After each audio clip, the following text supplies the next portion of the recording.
자, 법인세법 중앙모사 대비 그 문제 해설 한번 쭉 해드릴게요. 자, 결산조정과 신고조정 예제에서 풀어봤던 문제인데 다시 한번 워낙 중요한 문제라. 자, 일단 문제에서 요구하는 사항이 각 사분의 소득금액을 구하라고 하죠. 각 사분의 소득금액이 뭡니까, 여러분? 그렇죠. 당기순이익에서 출발해서 가산조정, 즉 입금산입이나 성금불산입을 더하고 차감조정, 손금산입이나 입금불산입을 이제 차감해주면 각 사분도 소득금액이 나오죠. 결국 자료에서 당기순이익은 주어졌고요. 이 문제에서 찾아내라고 하는 건 가산조정이나 차감조정을 구해서 더하고 빼란 얘기죠. 자, 가산조정은 사실 입금산입과 송금불산입으로 나누어지는데 실제로 당기순이익에 더해져서 각 사분의 소득금액을 증가시키는 역할을 하기 때문에 이 둘을 묶어서 이렇게 씁니다. 입금산입과 송금불산입. 우리는 이제 세무조정할 때 디테일하게 할 경우 얘를 구분하지만 입금산입과 송금불산입을 각각 제 세무조정할 때 신고할 때 이렇게 가산조정은 즉 입금산입과 송금불산입은 따로 구분하지 않고 묶어서 기입을 한다는 거 조심하셔야 돼요. 그 실제로 나중에 이제 우리 문제에서 이렇게 입금산입과 송금불산입을 구분하지 않고 표시하기를 원하는 그런 문제도 있습니다. 뒤에 가서 설명드릴게요. 자, 그러면 주어진 자료, 즉 항목별 조정 자료를 보면 자, 먼저 결산서상 비용 계산하기 나오죠. 결산서라는 건 손익계산서와 재정원가 명세서를 의미합니다. 이 자료에서는. 자, 대손생각비 여러분들이 조심할 건 뭐냐면 자, 우리 결산조정 사항에 해당되는 항목들은 회사가 결산서에 비용 계산할 경우 그 한도액과 비교해서 한도액을 초과하지 않을 경우에는 회사의 그 뜻을 존중하는 거죠. 그래서 세법상 한도액을 넘어서지 않는, 그러니까 그보다 작은 금액을 결산서에 회사가 비용을 계산했다면 그 회사의 의지를 존중해서 예, 그 한도와 모자라는 금액만큼은 송금산입하지 않는다는 거 조심하셔야죠. 그런 결산조정 사항이 이 문제에서는 지금 대손생각비와 감가상각비죠. 그러면 이 대손생각비와 감가상각비의 경우 세법상 한도액과 비교를 해서 회사가 결산서에 비용 계산한 게 모자라면 그걸 그대로 갑니다. 그러니까 세무조정이 없는 거죠. 근데 만약에 세법상 한도액보다 결산서에 비용 계산한 게 넘친다면, 크다면 그 차이 금액을 그렇죠. 송금불산입하는 것이죠. 자, 대손생활비의 경우에 먼저 한도액이 300인데 손익계산서에 500 넘치게 비용 처리했죠. 그러면 넘치는 경우에는 결산조정사항이든 신고조정사항이든 구분 없이 무조건 한도 초과 금액에 대해서 송금불산입하는 것이죠. 따라서 대손생활비 한도 초과액으로 200만 원을 송금불산입하는 것이죠. 자, 감가상각비 역시 결산조정사항이고 세법상 한도액은 450인데 그보다 모자라는 금액을 결산서에 비용 계상했죠. 그러면 이게 결산조정사항이기 때문에 그 뜻을 존중합니다. 그래서 한도액보다 적은 금액만큼을 송금산입하는 게 아니고 세무조정이 없는 것이죠. 따라서 감가상각비에 대한 세무조정은 없습니다. 자, 일시상각충당금은 여러분 외우셔야 돼요. 얘는 임의신고조정사항이에요. 임의신고조정사항은요. 어떤 항목들이 임의신고조정사항이냐면 기업회계 기준에서 이 임의신고조정사항 항목은 비용으로 인정하지 않습니다. 그러니까 회사가 비용 처리하고 싶어도 기업회계 기준의 그 항목을 비용으로 인정하지 않기 때문에 비용으로 계산할 경우 기업회계 기준 위배가 돼요. 그렇기 때문에 어쩔 수 없이 일시상각충당의 경우 일시상각충당과 같은 이런 임의신고조정 사항은 결산서에 비용 계산을 못하는 거죠. 이런 경우에 세법이 문을 열어놔요. 법인세, 세무조정, 즉 신고할 때 이런 특이한 항목들은 회사 너의 선택에 따라 손금으로 신고를 하면 그 손금 인정을 한다 이거죠. 따라서 회사는 자기 의지에 따라 이런 의무신고 조정사항인 일시상각 충당금에 대해서 법인세 신고할 때 비록 결산세 비용 예상하지 않았다 하더라도 법인세 신고할 때 손금 산입을 할 수 있는 것이죠. 자, 세부담 최소화를 과정했으니까 회사는 즉 세부담 최소화하는 게 뭐예요? 법인세를 최소화한다는 게 각사변에서 금액을 최소화하는 것이죠. 따라서 각사변에서 금액을 최소화하려면 그렇죠. 손금을 극대화하는 거죠. 따라서 일상각 충당금을 손금에 산입하는 선택을 회사가 하겠죠. 따라서 일상각 충당금 150만 원을 즉 한도의 만큼 손금 산입하는 것이죠. 자, 이제 남은 건 접대비인데 접대비는 결산조정 사항이 아니죠. 그리고 의무신고 조정 사항도 아닙니다. 그러면 강제신고 조정 사항이죠. 깍두기. 자, 그러면 한도와 비교해서 한도 초과 금액을 비용 예상했다면 뭐 어쨌든 강제신고 조정 사항이든 결산조정 사항이든 한도 초과액이면 뭐 송금 불산입이죠. 만약에 이 접대비가 한도 이내 금액이었다면 그렇죠. 예를 들면 1,600이 아니고 1,400이었으면 한도보다 100만 원 모자라죠. 그럼 송금 산입해야 돼요. 그런데 지금 초과죠. 어쨌든 초과니까 접대비 한도 초과액 100만 원만큼을 송금 물산입하는 것이죠. 따라서 이 가산 조정이 200, 100해서 300이고요. 그다음에 차감 조정이 150이죠. 자, 그러면 이 300을 당기순이익에 더하고 이 150을 당기순이익에서 빼준 값이 바로 각사변에서 금액이 되겠죠. 300 더하고 100 뺀 금액이 당기순이익에서 바로 각사변도 소득 금액이 되는 것이죠. 비슷한 류의 문제인데요. 살짝 다른 문제 한번 풀어보죠. 법인세 신고를 위한 자료인데 손익계산서가 주어졌죠. 그런데 앞에 문제랑 다르게 여러분 당기순이익이 주어지지 않고 원래 우리가 알고 있는 손익계산서의 맨 밑에 즉 엔드 오브 라인에는 법인세 당기순이익이 오죠. 그런데 지금 법인세 비용 차감 전 순이익 그냥 법인세 차감 전 순이익인데 얘는 당기순이익과 뭐가 다른 거죠? 그렇죠. 법인세 비용 차감 전 순이익은 말 그대로 법인세 비용이 차감되기 전에 순이익입니다. 그러면 결국 이 법인세 비용 차감 전 순이익에서 법인세 비용을 차감한 값이 바로 당기순이익이 되겠죠. 그러면 당기순이익이 문제에서 주어졌다는 얘기는 법인세 비용이 차감되었다는 얘기죠. 그러면 어떻게 해야 돼요, 여러분? 법인세 비용은 손금부산입이죠? 그렇죠. 당기순이익과 법인세 비용이 동시에 자료에서 주어졌다면 여러분들은 각사변대소 금액을 구하기 위해 일단 당기순이익에서 차감된 법인세 비용을 송금부산입 해줘야 돼요. 즉 당기순이익에는 법인세 비용이 비용으로 잡혀 있는 거죠. 그래서 법인세법은 그 법인세 비용을 부득이하게 순환원에 빠지지 않기 위해서 선금을 인정하지 않잖아요. 그런 항목이 당기순이익에 당기순이익 계산 시에 비용으로 차감되어 있으니까 그 비용 잡혀 있는 걸 송금부산입 해야겠죠. 법인세 비용 차감전 순이익이 이렇게 주어지면 고민할 게 없죠. 법인세 비용이 비용으로서 차감된 값이 아니잖아요. 얘는 그러니까 그대로 가져다 쓰면 되는 거고. 그럼 앞에 문제에서 여러분 헷갈릴 수 있어요. 아니 그러면 지금 이 당기순이익에는 법인세 비용이 비용으로서 차감되어 있으니까 법인세 비용을 자료에서 주어져서 그러니까 법인세 비용까지 자료가 주어져서 그 법인세 비용을 송금물산입해야 되는 거 아니냐. 그 얘기죠. 예, 맞습니다. 근데 이 문제에서는요. 음, 이제 법인세 처음 배우는 분들을 이제 각사변대수 금액이 어떻게 구해지는지 그 계산 그 이론 프레임을 설명하기 위해서 구성된 문제이기 때문에 법인세 비용이 없다는 가정을 이 안에 깔고 있는 거죠. 따라서 당기순이익과 법인세 비용 차감된 순이익이 차이가 없는 거예요.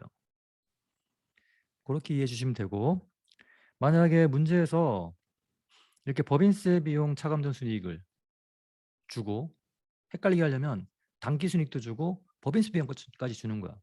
그러면 법인세 비용은 송금물산이 기타 사유 줄이라는 걸 아시는 분은 일단 자료에서 법인세 차감전 순이익을 갖다 쓸 거예요. 각사변도수 금액을 구하기 위해서. 그런데 앞에 문제를 기계적으로 푸셨던 분은 법인세 비용 송금물산입을 미처 생각 못 해가지고 그럼 이제 단기순을 갖다 쓰는 거지. 그러면 법인세 비용이 어떤 값으로 주어졌다면 추가로 그 단기순이익을 쓰려면 여러분 그렇죠. 법인세 비용까지 송금물산을 같이 해줘야 되는 거예요. 만약에 문제에서 그 법인세 비용이 송금물산이 된다는 걸 묻고 싶으면 법인세 비용 차감전 순이익을 안 주고 단기순이익과 법인세를 각각 따로 줘가지고 여러분들에게 요구하겠죠.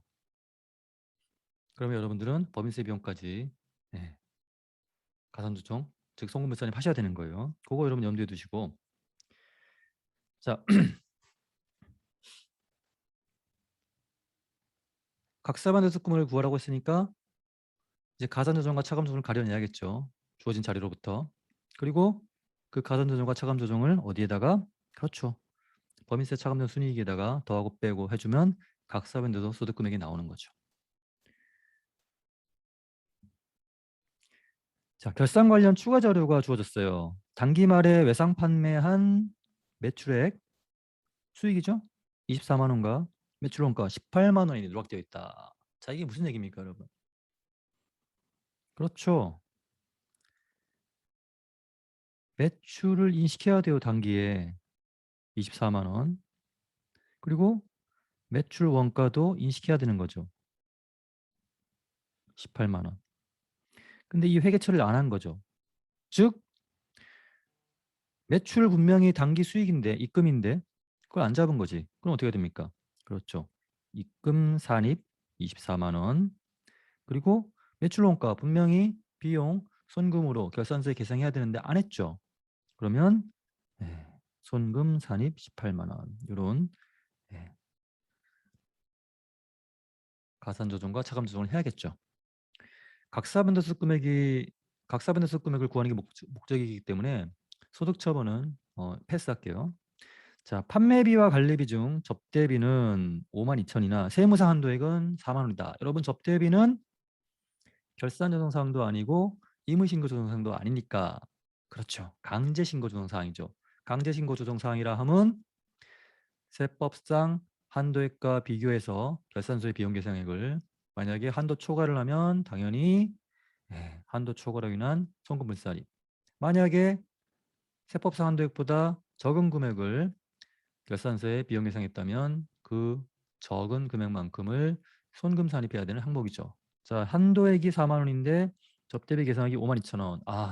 12,000 초과했네요. 그러면 손금 불산입 12,000을 해야 되는 거죠.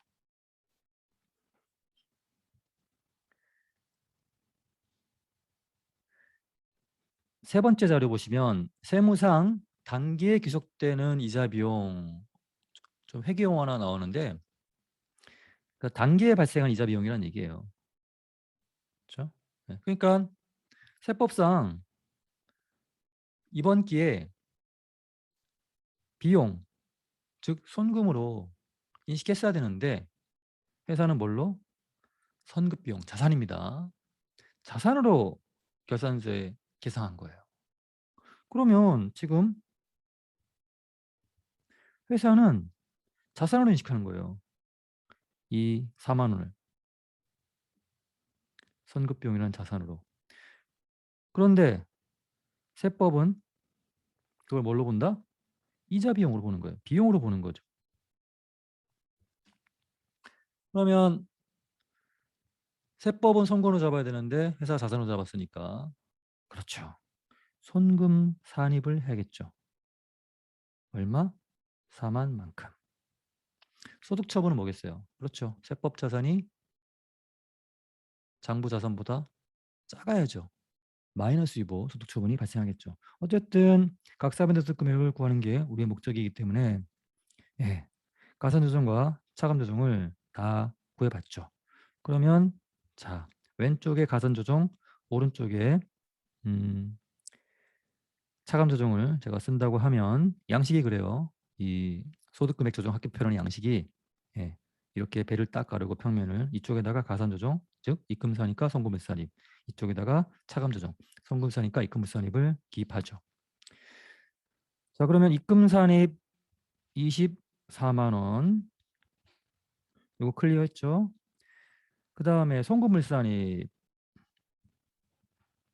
12,000 클리어했고요. 그리고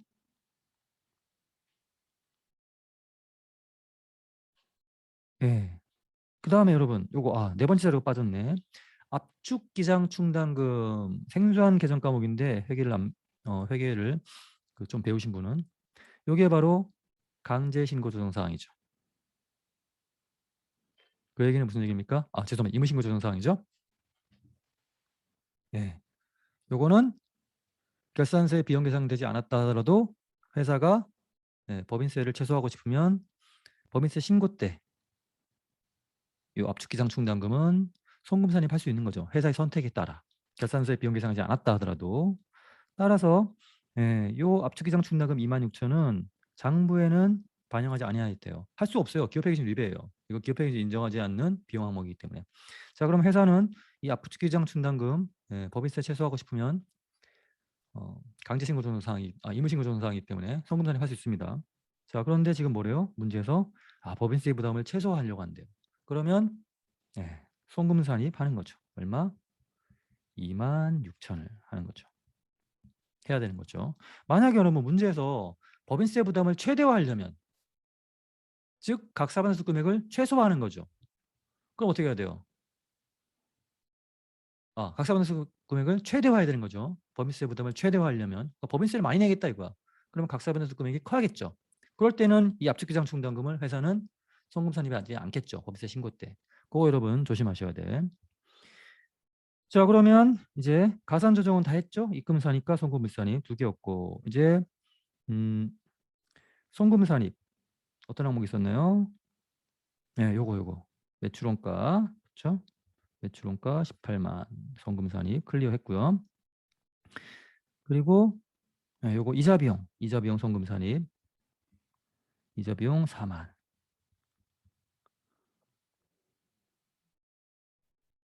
요거 클리어 했고 그 다음에 압축이상 충당금 송금 산입 26,000 요거 26,000. 자, 이렇게 하면 가산조정과 차감조정 다 됐죠? 그럼 항상 그 세무조정 잘 하신 다음에 이 막상 계산할 때 잘 풀어놓고 그 누락하는 경우가 있어요. 채점하다 보면 가슴이 아픕니다. 그래서 여러분 항상 이렇게 티크 마크로 내가 실제 최종 목표를 위해 이 구한 세무조정을 제대로 반영했는지 안 했는지를 이게 티크 마크를 항상 긋는 연습을 하셔야 돼요. 그렇죠? 예. 그래서 꼼꼼한 학생들은 뭐 빨간 펜, 파란 펜 이용해서 막 하더라고, 그렇지? 눈에 띄게 이건 반영했어 이런 식으로 뭐 이렇게 하는 거죠. 저도 뭐 꼼꼼한 펜은 이렇게 이거 반영했어, 그렇죠? 확인해 보는 거지. 막판에 이렇게 오케이, 오케이, 오케이. 이렇게 오케이 이렇게 그렇죠? 그다음에 요거 이렇게 반영했나 확인해보고 오케이 다 반영했어. 그다음에 이제 각사변수 금액을 계산해 보죠. 그러면 일단 입금사니까 송금일산입 즉 가산 조정이 얼마입니까? 25만 2천 원이고요. 차감 조정은 18만 4만 2만 6천 더하니까 24만 6천이죠. 자, 그러면 우리 법인세 차감전 순이익이 법인세 차감전 순이익이 21만이니까 가산 조정인 요 항목을 역시 반영해야겠죠. 25만 2천 원 플러스 가산 조정 그다음에 24만 6천 원 차감 조정 마이너스 하면 각사변도수 금액이 나오겠죠. 얼마입니까? 21만 6천이 답이겠네요. 각사변도수 금액이. 자, 수업 시간에 풀어드렸던 사례 문제인데 워낙 중요한 문제라 다시 한번 풀어보죠. 이 문제의 특징은 다른 문제와 다른 점은 음, 여기서는 지금 8기와 9기인데 이거는 이제 법인세 기간을 말합니다. 자, 다른 문제와 다른 이 문제의 특징은 뭐냐면 자, 8기의 세무 조정이 그 다음 기인 9기에도 영향을 미쳐서 마치 하나의 그 패키지처럼 둘이 맞물려 들어간다는 걸 이해하셔야 돼요. 자, 무슨 얘기냐면 일단 문제를 바로 풀어보면서 설명드리죠. 자, 국이의 손익계산서에 계상된 수익의 내역이 다음과 같은 경우 8기와 9기의 세무종. 자, 그러면 지금 일단 주어는 9기입니다, 여러분. 자, 이게 그러니까 이 자료가 9기의 자료라는 게 중요한 거지. 매출액 중 500만 원, 즉 손익계산서에 매출액을 500만 원 인식했는데 그렇게 얘기가 이해돼야 됩니다, 여러분. 자, 그 원가 얼마인지는 모르겠지만 이 500만 원 벌기 위해 들인 원가, 매출 원가가 있겠죠? 그 원가, 즉 매출 원가는 제8기에 인도된 상품에 대한, 그러니까 8기에 팔았다는 얘기지. 그치? 예. 대한 매출액이래요. 아, 그러니까 무슨 얘기입니까, 여러분? 지금 9기에 500만 원 매출액 인식했는데 그게 알고 보니 8기 매출액이라 이거지. 그러면 여러분 매출액과 매출 원가는 맞물려 들어갑니다. 비용 인식의 원칙, 즉 수입 비용 대응의 원칙에 따라서 매출액이 인식되는 시점에 그와 관련된 매출 원가도 같은 기에 인식이 되는 거예요. 그럼 결국 세무조정도 마찬가지예요. 매출액에 대한 조정이 일어나면 그 짝꿍의 매출 원가도 같이 맞물려 들어가 있다는 걸 여러분들이 분명히 인식하고 가셔야 돼요. 자, 그러면 8기에는 이를 손익계산서 매출 손익으로 계상하지 아니하고, 아, 친절하죠? 이걸로도 충분한데, 그치? 예. 그러니까 무슨 얘기입니까? 예. 8기 매출 원가인데, 그치? 그러니까 8기의 입금과 송금인데 9기의 매출 원가로 인식했다는 얘기지. 따라서 예. 또 이건 계산까지 요구하고 있네요. 매출 원가율은 매출액 대비 80이라 이거지. 80%. 아, 그러면 뭡니까? 그렇지. 이 500만 원을 벌기 위해 매출 500만 원을 벌기 위해 들인 비용 매출 원가는 80%인 400만 원이구나. 이걸 여러분들이 아셔야 돼. 그럼 결국은 이 얘기예요. 한번 회계 처리 한번 해볼게요. 회사는 어떻게 한 거예요, 지금? 그렇지. 8기에, 그렇죠? 8기에 원래 매출과 매출 원가를 인식해야 되는데 아무것도 안 한 거야. 그리고 그걸 언제 한 거예요? 그렇지. 9기에 한 거야. 9기에 매출 수익 인식하고 뭐예요? 매출 원가 400을 비용 인식한 거지. 세법은요. 8기에 입금 잡고 8기에 손금 잡아야 되는 거지. 그리고 9기에는 아무것도 하면 안 되는 거야. 그치? 예. 그러면 세무조정을 해야겠죠, 여러분. 세무조정 어떻게 합니까? 그렇지. 예. 입금 500 잡고 손금 400 잡고 이걸 해야 되는 거지. 그 다음에 9기에는 자, 그럼 요거 세무조정 한번 해볼게요, 여러분. 세무조정을 소득처분까지 한번 해볼게요. 그러면 어떻게 됩니까? 세법은 지금 수익 입금 잡아야 되는데 회사가 안 잡았잖아. 그러면 예, 가산조정인 입금 산입해야 되는 거지. 자, 여러분 소득처분은 뭘까요? 소득처분은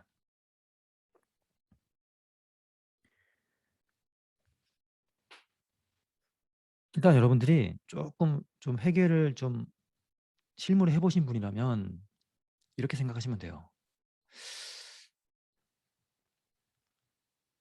8기에 왜 회사가 이 매출과 매출 원가를 인식하지 않았을까요?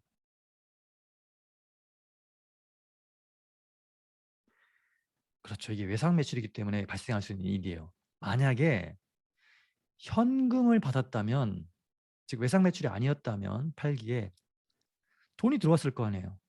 그래서 회계처를 누락했다 하더라도 우리 세법에는 이 들어온 현금에 대해서 원인을 끝까지 밝히거든요. 현금에 대해서만큼은 최소한. 그러면 이 현금 왜 들어온 거지라고 분석을 해서 이거 아이고 그러니까 현금 매출이 발생했는데 내가 회계처를 안 했네라고 발견이 돼요. 그러면 이런 오류가 즉 8기에 이런 회계 처리 누락으로 9기에까지 영향을 미치지 않겠지. 그러니까 8기에 잠시 회계 처리를 안 했다 하더라도 발견했을 거야. 그런 분석에서. 결론이 뭐냐면 8기에 외상 매출이 일어나는데 회사가 그걸 누락한 거야. 돈이 안 들어온 거니까. 그러면 외상 매출이 일어났다면 무슨 얘기예요? 그렇죠.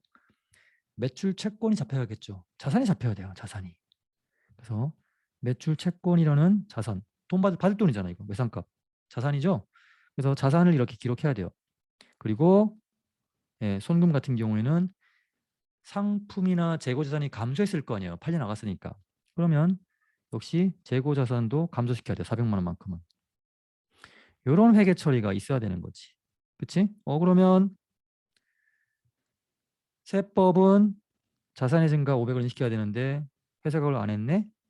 그러면 세법 자산이 회사 자산보다 크죠? 소득 처분은 유보죠. 유보. 그 다음에 세법 자산은 즉 재고 자산의 감소가 인식돼야 되는데 회사가 그걸 인식 안 했지. 일단 매출원가 비용 처리해야 되는데 송금을 시켜야 되는데 회사가 비용 처리 안 했죠. 그럼 송금 산입 400. 그리고 재고 자산의 감소 즉 400만큼 세법 자산이 장부 자산보다 작죠? 따라서 마이너스 유보죠. 요게 8기에 해야 될 세무 조정이 되는 것이죠. 자, 그럼 여러분 9기에는 어떤 세무 조정이 있어야 될까요? 그렇죠. 9기 수익이 아닌데 회사가 지금 수익 잡았죠? 자, 요거는 지금 8기에 해야 될 세무 조정이고. 자, 그럼 9기에 이거 8기 수익인데 지금 회사는 9기에 수익 잡은 거죠. 따라서 9기의 세무조정 어떻게 됩니까? 9기 세무조정은 그렇지. 입금 불산입. 이거 8기 수익이야. 8기에 그리고 입금 산입했어. 그러니까 9기에 이거 회사가 수익 계산한 거 세무조정 없이 내비두면요. 그렇죠. 법인세 관점에서는 지금 8기에 수익 잡아줬죠. 법인세 신고 때. 근데 회사가 9기에 수익을 다시 계산했죠. 얘 내비두면 한마디로 얘기하면 뭡니까? 이 500을 8기에도 입금으로 잡아서 각 사분배수 금액에 영향을 미쳤을 거고 얘를 내비두면요. 당기순이만큼 불어날 거 아니에요. 당기순이 이만큼. 그러니까 내비두면 즉 조정을 안 해주면 각 사분배수 금액에 또 얘가 들어가서 한 자리 차지하고 있을 거야. 영향을 미칠 거예요. 그러니까 9기에 이 500 잡은 거를 입금 물산입 해야 되는 거지. 얼마? 500. 그 다음 매출원가 잡은 거, 야, 뭔 소리야. 8기 송금이야. 이거지. 그래서 8기 송금 잡아줬어. 했는데, 했죠. 그러니까, 그건 9기 송금 아니야? 해서 송금 물산이 400 하는 거지. 자, 소득처분은 뭘까요, 여러분? 소득처분은. 그렇죠, 여러분. 이거, 유보. 이 유보, 마이너스 유보 소득처분은 왜 한다고 그랬죠? 세법 자산과 회계 자산이 차이가 있을 때 하는 것이죠. 자, 이제 회사는 이 매출을 인식하면서 매출 채권을 인식했을 거예요. 그 다음에 매출 원가 인식하면서 재고 자산의 감소를 처리했을 거예요. 자, 요 9기의 매출 채권의 증가, 재고 자산의 감소, 요 500, 400을 각각 하는 순간 이제 회사 결산서상 즉 매출 채권과 재고 자산의 왜곡이 없죠. 해소가 된 거죠. 늦었지만 9기에라도 매출 채권의 증가, 재고 자산의 감소 요거를 늦었지만 9기에라도 결산서에 반영했으니까 요 회계 처리를 딱 하는 순간 결산서상 매출 채권과 재고 자산에 왜곡이 없는 거지. 그러니까 더 이상 뭡니까? 세법과 장부 간에 회사 장부 간에 자산 차이가 있을 필요가 없는 거지. 그런데 세법은 기억하고 있죠. 뭐 8기에 자산 차이가 있어라고 해서 유보와 마이너스 유보를 딱 잡아놓은 게 있죠. 근데 이제 더 이상 9기 관점에서 회사가 이런 회계처리를 하는 순간 더 이상 세법 자산과 회사 장부상 자산 차익이 있을 필요가 없잖아요. 그러면 얘를 어떻게 해야 돼요? 그렇죠. 유보에 추인을 해줘야 되는 거지. 즉 유보 잔액을 0으로 만들어주기 위한 반대의 세무조정. 유보의 반대 세무조정은 마이너스 유보, 마이너스 유보의 반대 세무조정은 유보를 하는 거지. 그 처분을 해주는 거예요. 일단 유보의 반대 세무조정인 마이너스 유보는 뭐랑 올려요? 가산조정, 차감조정. 그렇죠. 가산조정과 어울리는 거지. 그러면 송금물산이 유보가 되는 거죠. 입금물산이 마이너스 유보가 되는 거죠. 그렇죠? 마이너스 유보. 그 다음에 마이너스 유보의 반대 세무조정은 유보죠. 따라서 가산조정과 어울리는 거죠. 그래서 여기 이렇게 유보가 오는 거지. 요거 지금 뭐 한 거예요? 500 마이너스 유보, 400 마이너스 유보는 그렇죠. 전기 8기에 한 유보 마이너스 유보 소득 처분의 추인이 되는 거죠. 그렇게 유보의 추인 개념을 이용하셔가지고 해도 문제가 없고요. 그래서 이제 여러분들 마음에 드는 방식으로 하시면 됩니다. 그렇게 해서 세무조정을 지금 제가 수행해봤어요.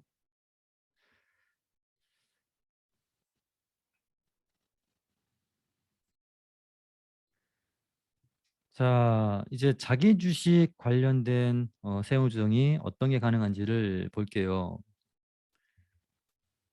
지금 회사의 회계 처리를 잘 보시면 그리고 세법의 회계 처리를 비교 한번 해보세요. 현금의 증가 차이 없네. 똑같네. 잘했네. 자기 주식 오케이 대변 차이 없네. 그런데 회사는 그렇지. 자기 주식 450을 1000을 받고 팔았으니 자기 주식 처분이익이 550 발생한 거죠. 이 자기 주식 처분이익에 대해서 회사는 뭘로 처리했어요? 자본의 증가로 처리한 거예요. 자본잉여금 자본이죠. 자, 그런데 세법은 이 자기 주식 처분이익을 뭘로 본다? 입금으로 본다. 그러면 세무조정은 일단 여러분 자본의 증가로 보나 550을 자본의 증가로 보나 입금으로 보나 결국 입금이란 게 무슨 얘기예요? 그렇죠. 이익잉여금의 증가 아니에요. 결국 얘도 자본의 증가로 보는 거예요. 제가 무슨 얘기하는지 알겠죠? 그렇습니다. 회사 장부상 자본이나 세법 자본이나 차이는 없어요. 물론 자본잉여금의 증가로 보느냐 이익잉여금의 증가로 보느냐 그 자본의 구성 항목의 차이는 있지만 자본 총액에는 회사 장부와 세법 간의 차이가 없죠. 따라서 유보나 마이너스 유보 소득 처분은 등장하지 않습니다. 그러면 소득 처분 남은 건 기타 소득 처분과 사유출 소득 처분인데 사유출 소득 처분은 그 1, 2, 3, 4 네 가지 회계 처리 중에 4번의 경우에 해당이 되는 거죠. 즉 회사는 비용 계상했는데 세법은 그 비용 계상한 걸 사유출로 본다. 근데 지금 뭐 비용 얘기 나오지도 않고 따라서 이건 1, 2, 3 중에 하나인 그렇지. 소득 처분이 기타인 경우에 해당이 되는 것이죠. 자, 그럼 소득 처분은 해결됐고 회사는 자본의 증가로 처리했죠. 자기식 처분 이익을. 근데 세법은 뭘로 본다? 입금으로 보는 거죠. 따라서 세무조정은 그럼 일단 물음에서 요구하는 걸 그대로 따라가 봅시다. 세무조정을 위한 수정분계를 해보래요. 무슨 얘기인지 아시겠죠? 그러면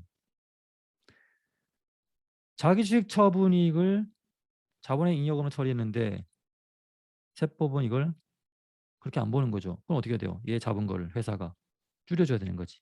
즉 대변에 잡은 걸 차변에 잡음으로써 상계에서 그쵸? 없애버리는 거지. 그리고 자본잉여금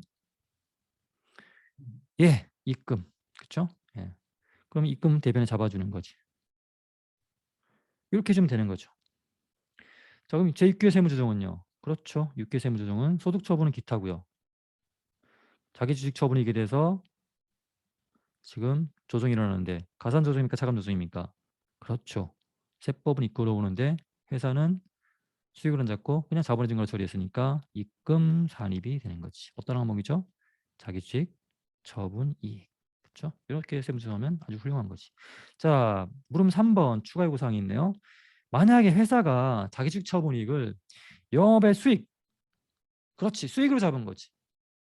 그렇게 회계 처리했다면 제6개의 세무조정은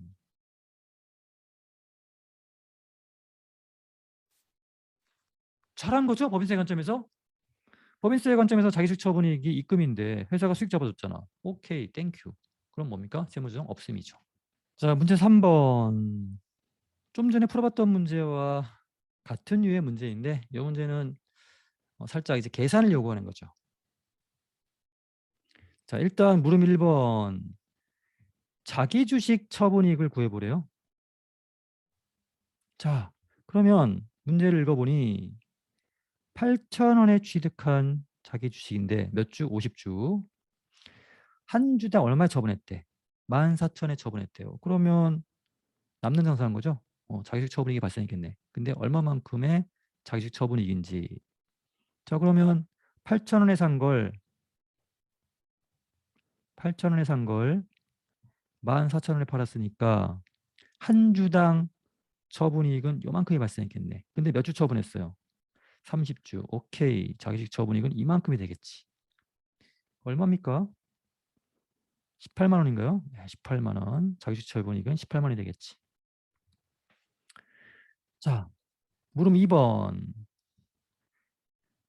자기주식 처분이익을 기업 회계 기준에 의하여 회계 처리했다. 그 얘기는 무슨 얘기입니까? 그렇지. 회사가 자기주식 처분이익을 그렇지. 자본의 증가를 처리했다는 얘기예요. 그럼 회계 처리 한번 해볼까요? 현금 받았겠죠? 근데 이제 받은 현금 우리 관심 없어 지금. 그거 지금 계산하고 있을 때가 아니야. 그리고 자기 주식 감소했겠죠? 얼마만큼 감소했는지 그것도 우리 관심 없어. 근데 자기 주식 처분 이익이 발생했겠죠? 이걸 뭘로 처리한다? 자본의 잉여로 처리한 거죠. 자본 잉여금 증가로 처리한 거지. 이건 우리 금액 구했죠. 얼마입니까? 18만 원이죠. 근데 법인세법은요. 법인세법도 마찬가지요. 현금 들어온 건 똑같을 거야. 차이 없어. 그 다음에 자기 주식 감소도 법인세법 기업회 기준과 같죠? 자, 이 자기 주식 처분이 이걸 세법 뭘로 본다 이거야. 그렇지. 입금으로 본다는 거예요. 입금. 요 차이가 있는 거지 결국. 그렇지. 세무조정할 일은 결국 뭡니까? 입금 잡아야 될 걸 자본의 증가로 처리했으니 그거에 대한 세무조정 하는 거지. 좀 전에 해봤죠? 설명 안 할게요. 그러면 가산조정, 즉 입금 산입 18만 원 해야 되고 소득처분은요. 기타죠. 왜 기타인지 설명드렸고요.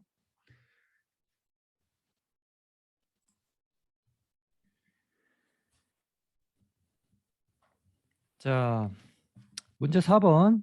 이 문제는 제가 그 이론 수업 때 설명 안 드린 내용이라 천천히 차근차근 설명드릴게요. 자, 주설학이 얘가 지금 주어입니다. 지금 예관점에서 해야 돼요. 보유하고 있는 갑의 주식 이게 무슨 얘기냐면 지금 주어가 주설학인데 이 주설학이 갑이 발행한 주식을 이제 구입해서 갖고 있는 거예요. 자, 언제 구입했냐? 2000X1년에 구입했죠. 얼마에? 50만 원에. 자, 회계 처리까지 설명해 주고 있어요. 우리 법인세이기 때문에. 예. 자, 그러면 기업 회계인수 따르면 다른 회사가 발행한 주식을 1년 내에 처분할 목적으로 구입하면 유동자산인 단기매매 증권을 인식을 해야 돼요. 그러면 회계 처리 어떻게 했겠어요? X1년도에. 그렇지. 회사는 2000X1년도에 50만 원 쓰면서 단기 매매 증권이라는 자산으로 처리했을 거예요. 이렇게. 자, 그 다음에 해가 바뀌었어요. 2002년 말에 재무상태표에 이 갑주식을 공정가액인 80만 원으로 기록했다. 이게 무슨 얘기입니까, 여러분? 그 얘기예요. 단기 매매 증권은요. 매년 말 그 매년 말 시점 기준으로 그 주식의 가격을 즉 이제 시장 가격이죠. 그러니까 여러분 공정가액이라는 게 시장 가격이라고 생각하면 돼요.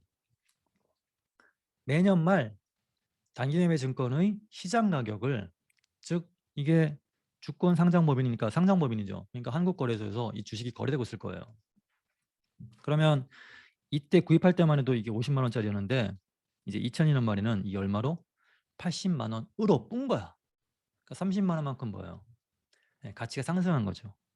그 가치 상승한 거에 대해서 이 단기매매 증권의 경우 회계처리를 해야 됩니다. 그래서 X2년도에 회사는 그 30만큼 뿐 거 있죠. 걔를 단기매매증권이라는 자산의 증가 30 그리고 이게 중요하죠. 단기매매증권 평가이익 30을 잡아야 됩니다. 요게 바로 뭡니까 지금 예, 수익으로 잡는 거예요. 여러분 조심할 건 뭐냐면 이 평가이익은요. 지금 실현된 거예요, 안 실현된 거예요? 실현 안 된 거예요. 이거 팔아야 돈으로 바뀌는 거잖아요. 그러니까 실현 안 된 이건 뭡니까? 미실현 이익이에요. 미실현 이익.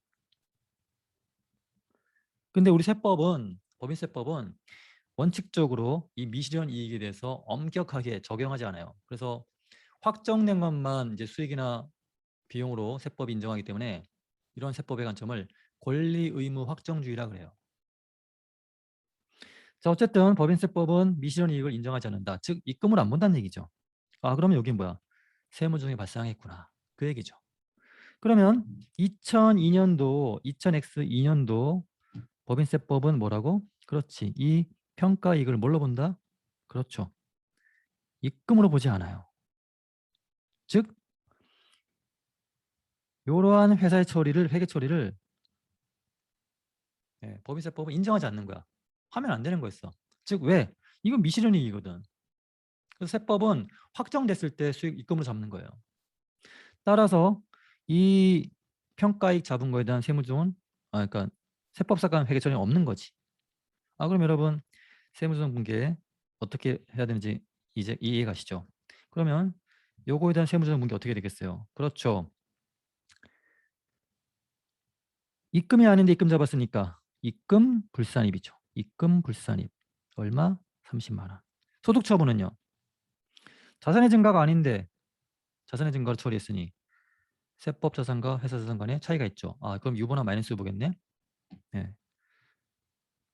입금 불산입하고 어울리는 건 유보입니까? 마이너스 유보입니까? 요거 차감 조정이잖아요. 마이너스 유보죠. 조금 해보셨으면 여러분들 아실 거예요.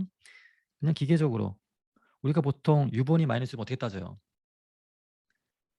세법 자산이 회사 자산보다 크면 유보, 세법 자산이 회사 자산보다 작으면 마이너스 유보인데, 그렇죠? 네. 요거 입금 불산입 딱 하면 뭐예요, 여러분? 입금 불산입 차감 조정하고 맞물리는 애는 마이너스 유보잖아요. 그러면 이제 굳이 세법 자산이 뭐 회사 자산보다 큰 애만에 그럼 안 따져도 여러분 할 수 있는 거예요. 자, 그래서 이런 세무조정이 2000X2년도 있어야 되는 거지. 자, 추가 자료 볼게요. 추가 자료 보시면 갑주식 전부를 2003년 말에 처분했대요. 그리고 기업회계 기준 따라 적절하게 처리한 거지. 그러면 이 얘기죠. 20X3년도에 회사는 어떻게 처리했을까요? 그렇죠. 회사는 지금 이 단기매매증권을 얼마로 인식할까요? 이 처분 시점에. 그렇지. 2002년 말 공정가치 80만 원으로 업데이트 해놨잖아요. 그럼 장부까지 80만 원짜리를, 그렇죠? 뭐 얼마인가에 받고 처분했겠죠. 그러면 결국 단기매매증권의 뭐예요? 감소 80이죠. 그리고 현금 만약에 뭐 이게 100을 받았다고 합시다. 그러면 처분 이익자 받겠죠. 20. 110이라고 해볼까요? 110. 네. 그러면 처분 이익 30 잡혀있겠지. 근데 여러분 법인세 관점에서 보면요. 2003년도의 회계 처리는 어떻게 일어났냐면 단기매매증권의 감소는요. 50이에요. 왜냐하면 이 30만큼 불려놓은 거를 법인세법이 인정하지 않거든. 법인세법 관점에서 보면 얘는 그냥 50만 원짜리 있던 거예요. 그거를 얼마 받고 처분한 거야? 현금 110 받고 처분했으니까 법인세 관점에서 처분이익은 얼마야? 60인 거지. 자, 그러면 입금이 얼마인데? 60인데 회사는 얼마? 110으로 처리한 거지. 얼마만큼?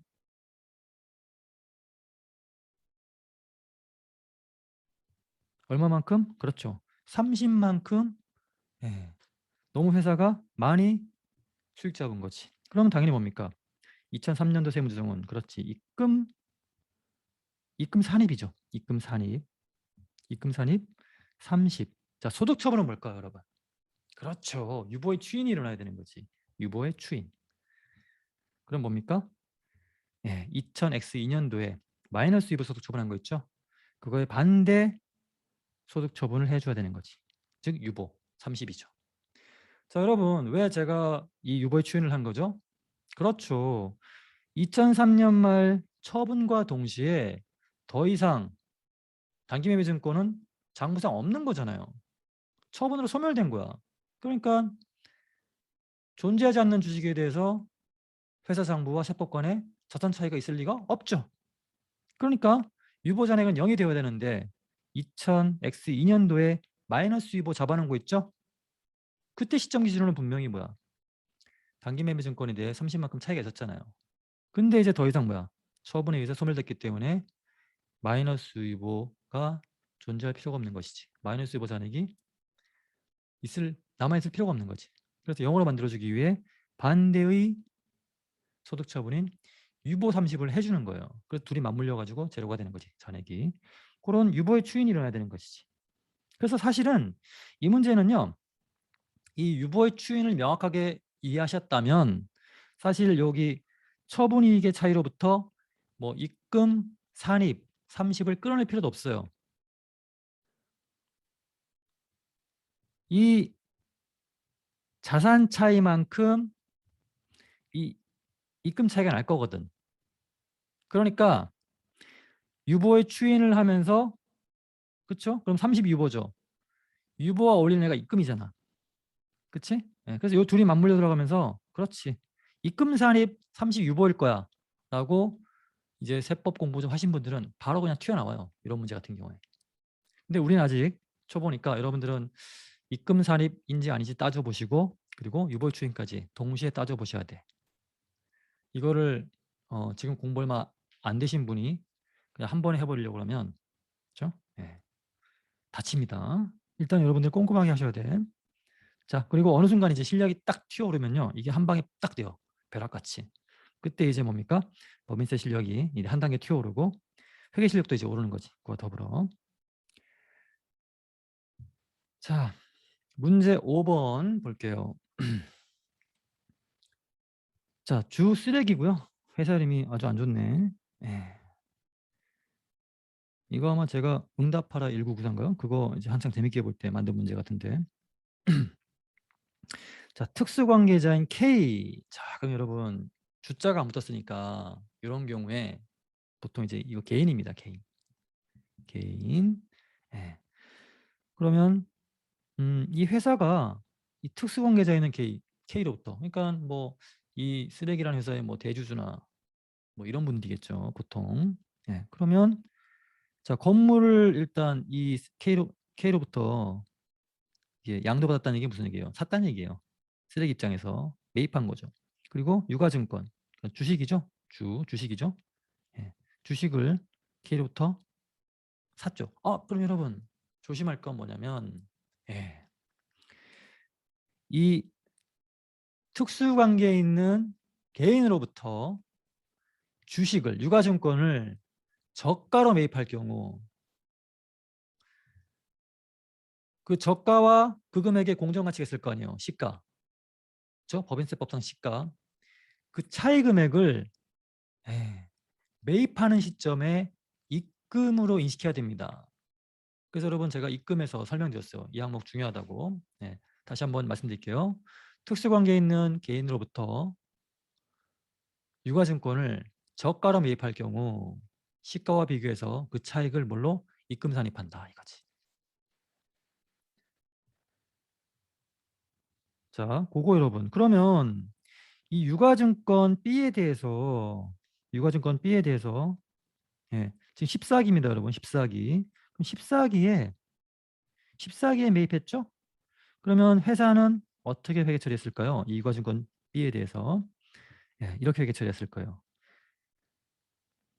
매매가로 기록했죠. 취득원가가 8천이니까.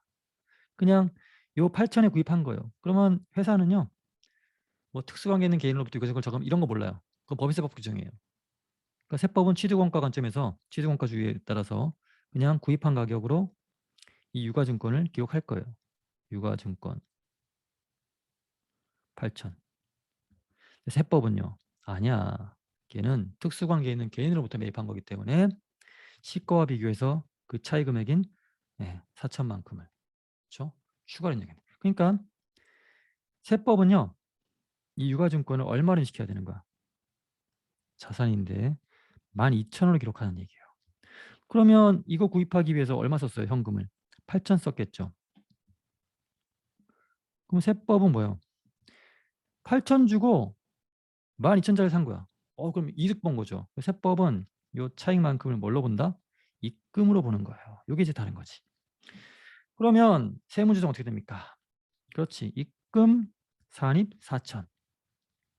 세법 자산은 12,000인데 회사 자산은 8,000 잡았으니까 자산 차이 4,000이 나죠. 따라서 유보. 이렇게 세무조정하면 훌륭하죠. 물론 여기에 어떤 내역에 대한 유보인지 밝혀줘야겠죠. 유가증권이라는 얘기죠. 자, 그런데 이제 15기에 처분했죠. 처분.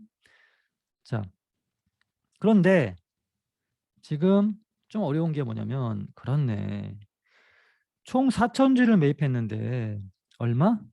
그중에 1,000주만 처분한 거예요. 그러면 4분의 1 처분한 거죠. 4분의 1 처분. 자, 그러면 여러분 15기에 회계 처리를 해보면 회사는 어떻게 회계 처리했을까요? 이렇게 얘기했겠지. 어떻게? 요 8,000 취득한 것 중에 4분의 1을 처분했으니까 유가증권의 감소는 2,000일 거예요. 근데 세법은 아니야. 유가증권의 감소는 그렇지. 12,000 취득한 것 중에 4분의 1 감소한 거니까 유가증권의 감소는 12,000에 4분의 1이니까 3,000이야. 그렇지? 네. 그러면 유가증권 2,000 받은 돈은 똑같겠죠. 받은 돈은 똑같을 거예요. 처분하고 받은 돈은. 처분하고 받은 돈이 똑같은데 회사는 2,000짜리를 처분했다고 보고 반대로 법인세법은 3,000짜리가 처분됐다고 보니까 만약 처분이익이 발생했다면 누구 처분이익이 더 크겠어요? 그렇지. 회사가 처분이익을 1,000원 더 인식했을 거야. 만약에 유가증권 처분으로 손실이 발생했다면 어느 쪽이 손실을 덜 인식할까요? 그렇지. 텍스가 세법이 손실을 더 인식했을 거야. 그럼 이제 여러분 감 잡으셨죠? 에이. 그냥 처분이익이 발생했다고 가정을 해보고 보세요. 그러면 3,000짜리 처분한 거랑 2,000짜리 처분한 거랑 처분이익이 회사가 더 많이 인식했겠죠. 따라서 요 차이 금액 1,000원만큼 회사가 처분이익을 더 인식했을 테니 세법은 그걸 인정한다? 인정 안 한다? 인정 안 하는 거지. 입금 물선입 1,000원이 되는 거지.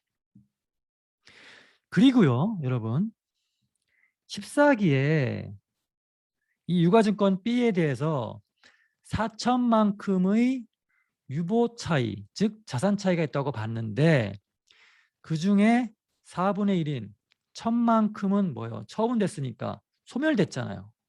따라서 유보의 추인이 일어나야 되는 거지. 즉 4천 중에 4분의 1인 1,000만큼에 대해서는 그렇죠. 유보의 추인, 마이너스 유보가 있어야 되는 거지. 그럼 뭡니까? 이게 딱 악이랑 맞물려 들어가죠. 당연하죠. 예. 자산 차이로 인해 이 처분 시점은 입금 차이가 났으니까 당연히 뭡니까? 맞물려 들어가서 그 입금 차이 난 것만큼 예, 자산 차이가 해소될 거예요. 따라서 그만큼 예, 반대의 세무조정, 즉 유보의 추인이라는 건 당연한 겁니다. 그래서 요거 14기와 15기에 예, 해야 될 세무조정을 제가 지금 했죠? 예, 잘 했고요. 건물 A에 대해서는 설명하지 않겠습니다. 이거 부당행위 계산 부인 규정에서 나오는 이론을 아셔야지 풀 수 있는 거라서. 자, 문제 6번 가죠. 입금 불산입을 계산하래요. 그러면 이사회 결의에 의한 뭐 어떤 말이 앞에 붙긴 한데 그거 신경 쓰지 마시고 평가 차익이 발생했대요. 이제 보통 이제 토지에 대해서 이제 이런 경우가 발생하는데, 그러니까 토지가 뭡니까? 토지가 평가해 봤더니 뭐 10,000원 주고 산 게 14,000원인 거야. 그 4,000원만큼 뭐예요? 가격이 오른 거죠. 예, 그러면 그런 걸 이사회 결의에서 예, 평가책을 잡을 수 있습니다. 자, 근데 세법은요, 그거 미실현이익이라 이거지. 인정합니까? 안 합니까? 인정 안 합니다. 따라서 얘는 뭡니까? 회사가 예, 수익 잡은 거라면 그렇죠. 입금물산입하는 거지. 그치? 예, 그럼 요거 입금물산입. 자, 그 다음에 재산세의 환급액. 자, 무슨 얘기입니까, 여러분? 재산세라는 건, 자, 지금 돌려받은 거죠, 결국. 이번 2001년, 20X1년도에. 그러면 전년도나 뭐 그 이전에 재산세를 납부한 걸 돌려받았잖아요. 그러면 재산세 납부할 때 이거 재산세니까 뭐예요? 비용 처리됐겠고 법인세도 그걸 송금 인정했을 거예요. 그런데 그 비용으로 계산했고 손금 인정 받은 걸 지금 돌려받은 거죠. 20X1년도에.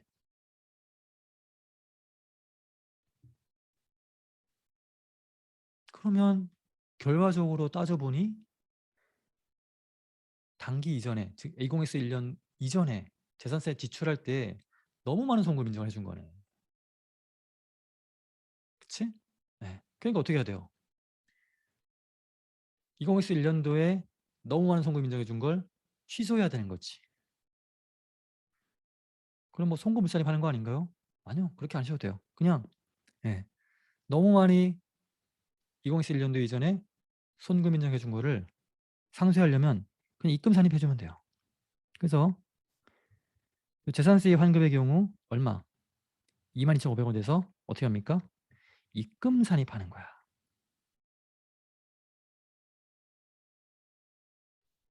자, 그런데 재산세 환급하면서 거기 이자를 붙여줘요.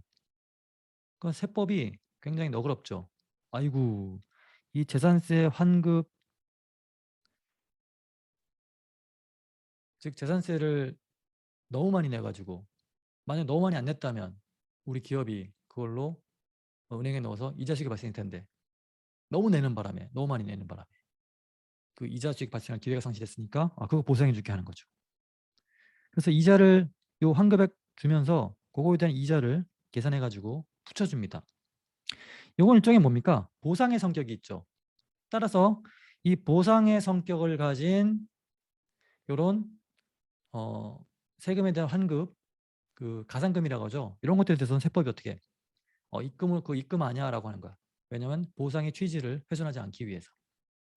따라서 이 환부이자의 경우 회사가 수익으로 체계 처리했다면 어떻게 합니까? 이거는 입금 불산입 항목이에요. 그래서 여러분들이 지금 입금 불산입액을 계산하라고 문제가 툭 던져졌는데 결국 이거에 대해서 지금 전제가 뭐냐면 회사가 다 뭘로 수익을 잡았다는 전제를 깔고 가는 거예요. 물론 기업회계 기준에도 이들 항목에 대해서 기업회계 기준이 수익을 잡는다 이거죠. 따라서 회사는 기업회계 기준을 위하지 않기 위해서라도 얘를 수익을 잡았을 거예요. 이 모든 걸 세 개 다. 따라서 세법은 회사가 수익을 인식했다는 가정하에 이거 평가차익 미실현이익인데 수익 잡았네? 오케이. 입금물산입. 환급액 잘했네. 그치? 입금으로 봐야 되니까 입금산입. 수익 잡았으니까 오케이. 그럼 이거는 입금산입이 아니고 회사가 수익 잡았으면 세무조정할 필요가 없는 거예요. 따라서 이건 입금산입이 아니고 세무조정이 없는 거지. 환부이자 얘는 뭡니까? 그렇지. 보상 취지를 훼손하지 않기 위해서 세법이 입금을 안 보는데 회사가 수익 잡았으니까 입금물산입인 거지. 그러면 결국 입금물산입 계산액은 요거랑 요거의 합인 27,500원 되겠네요. 다음 문제 보죠. 자, 회사 이름이 샘숭이고요. 자, 아래와 같은 세무조정이 발생한 이유가 대표이사인 대표이사면 임원이죠, 여러분. 임원과 직원을 구분하는 게 중요합니다. 이 임원인 이재용 씨에게 부당하게 지급된 경비 지출 때문이죠. 따라서 이 회사는요, 이 이재용 씨를 위해서 200을 쓴 거야. 그걸 뭘로 처리한 거야? 비용 처리한 거죠. 근데 세법은요. 지출한 거에 대해서 야 그거 비용 아니야 이거지. 그냥 자본의 감소야. 이렇게 회계 처리한 거예요. 보는 거죠. 즉 뭡니까? 요거 회사는 비용 계상했는데 세법은 그걸 뭘로? 자본의 감소는 맞는데 돈 썼으니까 자본의 감소는 맞는데 그거 비용 아니야. 그건 사비 유출이야 이거지. 왜 사비 유출로 소득 처분하게 하죠? 사비 유출이라는 게 뭡니까 여러분?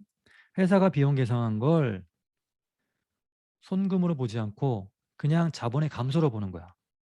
그리고 자본의 감소로 회계 처리하고 세법 관점에서 걔를 사회 유출로 보아 그 먹은 놈, 그 놈을 나한테 신고해.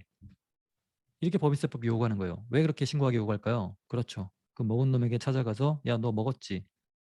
즉 이득 받지. 세금 내 이거예요. 그 얘기죠. 따라서 세법은 비용으로 보지 않는 즉 사회 유출로 보는데 회사가 비용 계상했으니까 어떻게 해야 돼요? 접대비 세법 관점에서 지금 세무정 수정 분기하는 거예요. 200 취소하고 그걸 뭘로? 그렇지.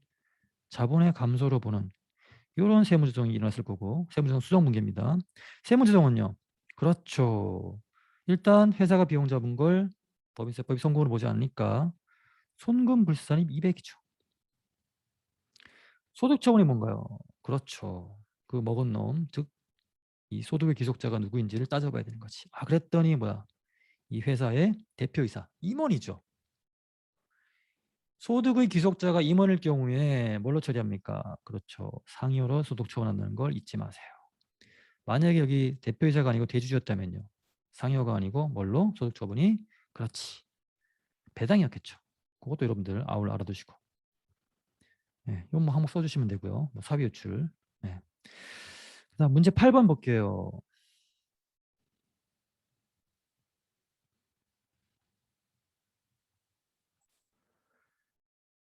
자, 문제 8번 볼게요. 자, 회사 이름 삽질입니다. 아, 뭔가 삽질한 것 같죠? 네, 딱 봐도. 어떤 삽질을 했을까요? 예, 공장 건물에 대한 재산세. 여러분 재산세는요 지출 시점에 즉시 비용으로 계정가 혹은 세무가 공과죠. 비용을 인식하는 항목입니다. 그런데 여러분 조심하셔야 돼요. 이게 뭡니까? 공장 건물이라는 얘기예요. 만약에 이게 영업용 건물이었으면요 좀 전에 설명드린 것처럼 재산세 지출 당시에 즉시 비용 처리합니다. 근데 공장 건물이라는 게 뭡니까 여러분? 제품 생산하는 거 아니에요. 그러면 결국 이 공장 건물에 대한 재산세를 지출한 근본적인 이유가 뭐냐면 제품 생산을 위해 지출한 거예요. 그러면 이 제품 생산을 위한 모든 지출은 그게 뭐 공장 건물에 대한 거든 뭐든 상관없어요. 인건비든 뭐든 상관없어. 이 제품 생산을 위한 모든 지출, 모든 원가는요. 그 제품이 생산되어 뭐 마트에 진열되어 판매되기 전까지, 즉 판매되기 전까지는요. 자산으로 기록돼야 돼요. 자산으로. 자, 그러면 원가 흐름을 추적해 보니까 이 10,000원에 대해서 그렇죠. 40%면 4,000원이죠. 4,000원만큼은 매출 원가로. 그러니까 따져보니까 이제 추적해 보니까 이 10,000원이 제품 원가로, 제품이라는 자산 원가로 뿌려졌을 거 아니에요. 그렇죠? 뭐 이게 이 공장 건물에서 10,000개를 생산했다 그러면 그 10,000개의 그 제품 원가로 요 10,000원에 이런 식 제품 원가 뿌려졌을 거 아니에요. 근데 그중에 얼마가 팔린 거예요? 40%가 팔려나간 거예요. 그럼 뭡니까? 판매 시점에 드디어 비용을 인식이 되는 거죠. 결국 이 10,000원은 일단 발생 시점에는 자산으로 기록이 돼요. 근데 그게 언제? 판매되는 시점에 비용으로 전환되는 거죠. 자, 그렇게 따져보니 10,000원의 40%가 드디어 판매되어 매출 원가로 비용으로 인식된 거지. 나머지 6,000원, 60%는 여전히 뭡니까? 안 팔린 상태로, 즉 자산으로 남아있는 거예요. 자, 그러면 기업회계 기준이나 법인세나 이거에 대해서는 차이가 없어요. 그래서 이 현금 10,000원 지출한 거 있죠? 지금 요 시점 기준으로 요 확인된 시점 기준으로 보면 비용 4,000원이고 자산 6,000인 거예요. 이게 뭐 재고 자산인지 매출원가인지 그런 거 우리 따지지 않아요. 중요한 건 뭡니까? 이 세무조정에 있어서 중요한 건 그게 비용이냐 자산이냐 이렇게 구분하는 게 중요하죠. 자, 근데 회사는 어떻게 한 거예요? 회사는 이 현금 10,000원 쓴 거를 뭘로? 세금과 공과로는 비용으로 처리한 거야. 자, 계정 과목 중요하지 않다고 했죠. 비용으로. 자, 그러면 이건 뭐야? 세법은 비용 4천만 발생한 걸로 보는데 회사는 비용 10,000원 발생한 걸로 봤네. 오케이. 세무조정은 그렇지. 회사가 10,000원 비용 계산한 것 중에 4천만큼만 송금을 인정하고 나머지 6,000원. 그렇지. 송금불산입이지. 그리고 세법은 자산 6천만큼 증가한데 회사는요. 증가 안 시켰죠. 그렇지. 세법 자산이 회사 자산보다 크네. 즉 차이가 있네. 그럼 뭐야? 유보나 마이너스 유보인데 세법 자산이 회사 자산보다 크니까 유보가 뜨겠네. 이런 세무조정을 다 여러분들 해줘야 되는 거지. 그러면 여기 세금과 공과 매출 원가 이 비용 계정 과목에 차이가 있는데 이거에 대한 조정 안 합니까? 예. 세법은요. 계정 과목을 뭘 썼던 계정 과목에 상관없이 계정 과목에 오류돼서는 세무조정하지 않는다. 그렇게 이해하시면 되고. 같은 비용이냐 같은 자산이냐 그것만 중요한 거지 비용 안에서 틀린 거는 세법이 그냥 넘어갑니다. 자, 문제 9번 볼게요. 인건비 내역이 다음과 같대요. 자, 그래서 뭡니까? 지금 중요한 건 얘네들 지금 비용으로 계산했구나. 회사가 그 얘기입니다. 여기 손익계산서상 판매비와 관리비의 내역이라는 게 지금 이 인건비를 회사가 뭡니까? 손익계산서에 판매비와 관리비는 비용으로 잡았다는 거예요. 그걸 여러분들이 읽어내시는 게 중요하고. 자, 그 다음에 중요한 게 뭐냐면 우리 인건비 제가 설명드렸는데 임원이냐 직원이냐가 굉장히 중요해요. 그리고 여러분들 배웠지만 이 상여금이나 퇴직급여, 급여의 경우에는요. 직원이 회사와 특수관계만 없다면 그 급여나 뭐 상여금, 퇴직급여 그 지급 기준이라는 게 있거든요. 그 지급 기준을 초과해서 지급하는 거에 대해서 세법이 관여 안 해요. 하지만 임원의 경우에는요. 이런 인건비 지급 기준을 초과해서 만약에 지급하고 그만큼을 비용 계상했다면 세법이 그 기준 초과 금액을 송금으로 인정하지 않을 뿐더러 그 먹은 놈, 즉 소득의 귀속자에게 소득 처분을 하도록 요구합니다. 즉 사회출을 본다는 얘기죠. 자, 그리고 조심할 건 직원이나 임원의 경우 회사와 특수관계에 있는 뭐 대표적인 게 뭐 주주겠죠. 주주이면서 임원인 경우, 주주이면서 직원인 경우 그런 경우가 있겠죠. 그런 경우에는 더욱이 이 지급 기준을 초과해서 너무 많이 지급할 경우에 그걸 송금으로 보지 않을 뿐더러 역시 사회출로 보고 소득 처분한다는 걸 여러분들이 잘 아셔야 돼요. 자, 따라서 그걸 여러분들이 그 이론 프레임을 갖고 이제 문제를 접근해 봅시다. 기타 사용인인 홍길동 씨는 요 중에 여러 기타 사용인이 있는데 사용인이라는 게 직원이라는 얘기예요. 그중에 홍길동이라는 사람이 있는데 뭡니까? 당 법인의 지배주주와 특수관계에 있는 자. 오케이, 딱 걸렸네, 그치? 그리고 이 홍길동 씨의 보수는 2만 원인데 동일지기의 타사용인은 5천. 그게 뭡니까, 여러분? 그렇죠. 이 홍길동이라는 사람이 지배주주와 특수관계에 있는 자이기 때문에 5천 원보다 많은 2만을 받은 거예요. 따라서 이 더 받은 15,000원에 대해서 세법은 야 그거 네가 비용 계상했는데 나 그거 송금을 인정 못해 이러는 거죠. 그래서 이 15,000원에 대해서 손금 불산입하는 거예요. 세법이 굉장히 공평하죠. 그 세법이 이 15,000더 받은 거에 대해서 어떻게 해석하냐면 추정을 하는 게 간주하는 겁니다. 그거 일반 직원이었으면 5천 원 주는 건데 네가 15,000원 더 얹어준 건 그게 지배주주와 특수관계 있는 자이기 때문에 네가 그렇게 한 거 아니야. 따라서 예, 15,000 비용 계산 한 거 인정 못해. 송금물산이. 그다음에 15,000 그 먹은 놈 뭡니까? 예, 찾아가서 그렇죠. 소득세를 좀 매깁니다. 그러면 지금 이 홍길동 씨가 뭐예요? 직원이죠. 따라서 이걸 뭘로 봅니까? 보너스 지급한 걸로 봐요. 소득 처분은 상이합니다. 요거 여러분 잘 파악하시고 그 다음에 급여 지급 기준에 의하면 임원 사용인 상여금 직원이 한 얘기예요. 사용인이 급여의 40%를 지급하도록. 그러면 지금 고문 보세요. 고문이 뭡니까? 임원입니다. 그러면 이 지급 기준에 의하면 이 고문의 상여금은 그렇죠? 예. 15,000이 40%면 얼마예요? 6,000이죠. 근데 상여금을 그보다 적게 줬네요. 그럼 뭐예요? 급여 지급 기준 이내에서 준 거죠? 적절한 거죠. 이거에 대해서 뭡니까? 세무점 없겠죠. 자, 전무이사면 임원이죠. 그러면 전무이사의 경우에는 12,000의 40%인 4,800을 상여금을 지급해야 되는데 그보다 200 많은 걸 지급했네. 그럼 뭡니까? 아, 요 200. 그렇죠. 직원은 괜찮은데 기준 초과로 지급하는 건. 근데 임원의 경우는 안 돼요.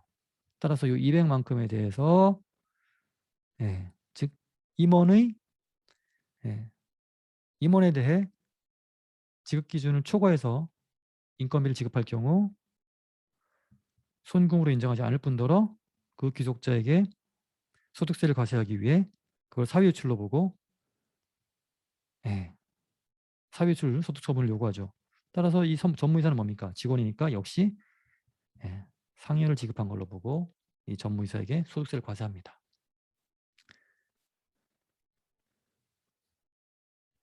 자, 자금부장은요 직원입니다. 예, 그래서 뭐 이 7천에 40%면 2,800인데 그보다 많은 200을 3천을 지급했죠. 예, 기준 초과지만 직원이기 때문에 이 자금부장에 대해서는 인건비 소득 처분이 없죠. 예. 자, 그 다음에 요 퇴직급여 또 우리가 확인할 게 있죠. 자, 물음 3번 보세요. 일단 여러분 홍길동 씨와 관련된 인건비 세무조정 요거죠, 요거. 예. 그 다음에 상여금과 관련된 세무조정 요겁니다, 요거 200 그죠? 여기 전무이사. 그 다음에 고문에 대해서 퇴직급여를 지금 지급했는데 문제는 뭡니까? 고문 직위의 연임이래요. 그럼 뭡니까 이거 이분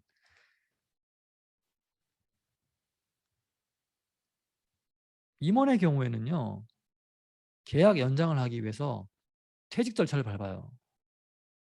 그러니까 회사는 이 연임할 시점 기준으로 퇴직 처리하고 다시 재연임했다라고 합니다. 그러니까 퇴직 처리를 하기 때문에 이 퇴직금을 지급한 거예요. 근데 세법은요 이 임원의 연임을 리얼 퇴직으로 안 보는 거예요. 즉 비현실적 퇴직으로 보는 거예요. 따라서 이 퇴직금 지급한 거 있죠? 이걸 인정하지 않습니다. 그래서 어떻게 합니까? 예, 퇴직급여 지급하면서 비용 처리했겠죠. 그렇죠. 손금 불산이 만을 합니다. 그리고 소득 처분은요. 이거 좀 특이한데 이거 가지급금을 지급한 걸로 보고 유보로 소득 처분합니다. 이건 좀 외워주세요. 이게 업무부관 가지급금 가서 배우는 건데 우리가 거기를 배우지 않았기 때문에 이건 좀 특이하니까 제가 이거 뭐 평가지는 않을게요. 그냥 일단 유보라는 것만 알아두시면 돼요. 만약에 실제 퇴직이면요. 즉 현실적 퇴직이면 뭐 잘한 거죠. 그죠? 잘한 거예요. 물론 퇴직급여 지급 기준을 만약에 문제 제시하고 그 지급 기준 대비 초과해서 지급했으면은 또 이제 그 초과 금액만큼을 송금 비싼을 하겠지만 그거에 대한 의혹이 없으니까 뭐 지급 기준 내에 지급했다고 보는 거죠. 자, 그다음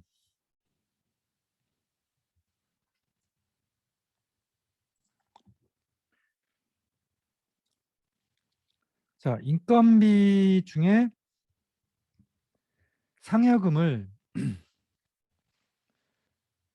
지금 잡았는데 자, 근데 3천이 이 세법상 한도를 초과하는 겁니다. 자, 그 얘기는 이 3천에 대해서는요, 세법이 지금도 앞으로도 영구히 손금 인정해주지 않겠다는 뜻이에요. 한도 초과에 대해서 임원이니까요. 자, 물음 1번 볼게요. 이 상여금을 전액 비용으로 처리한 경우, 즉 회사가 어떻게 한 거예요?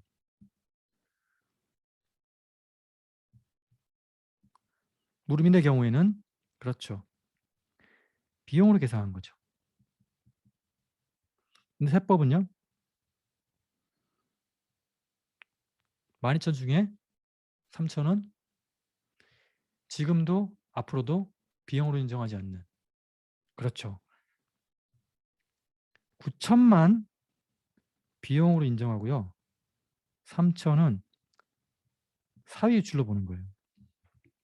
즉, 이 중 3천에 대해서는 비용으로도 인정하지 않고 그냥 자본의 감소로 보는데 그 소득의 귀속자에게 소득세를 부과시키기 위해서 사위유출로 보고 귀속자를 밝히라는 얘기죠. 그런 얘기입니다.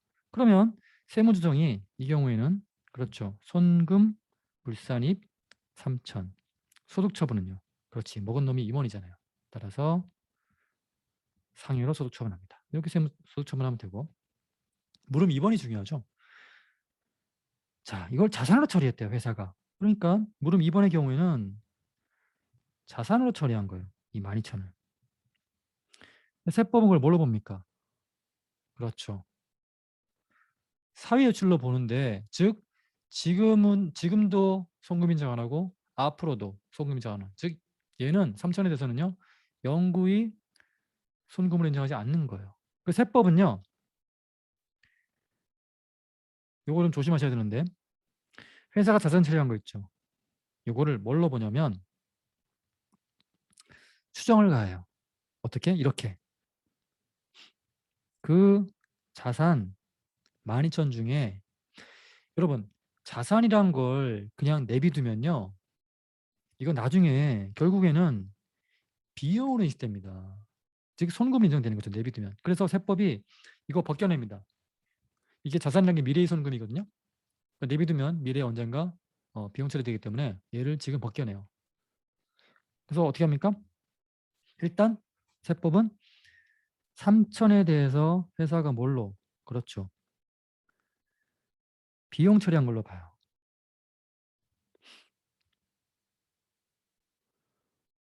그리고 이게 뭐다? 그렇지.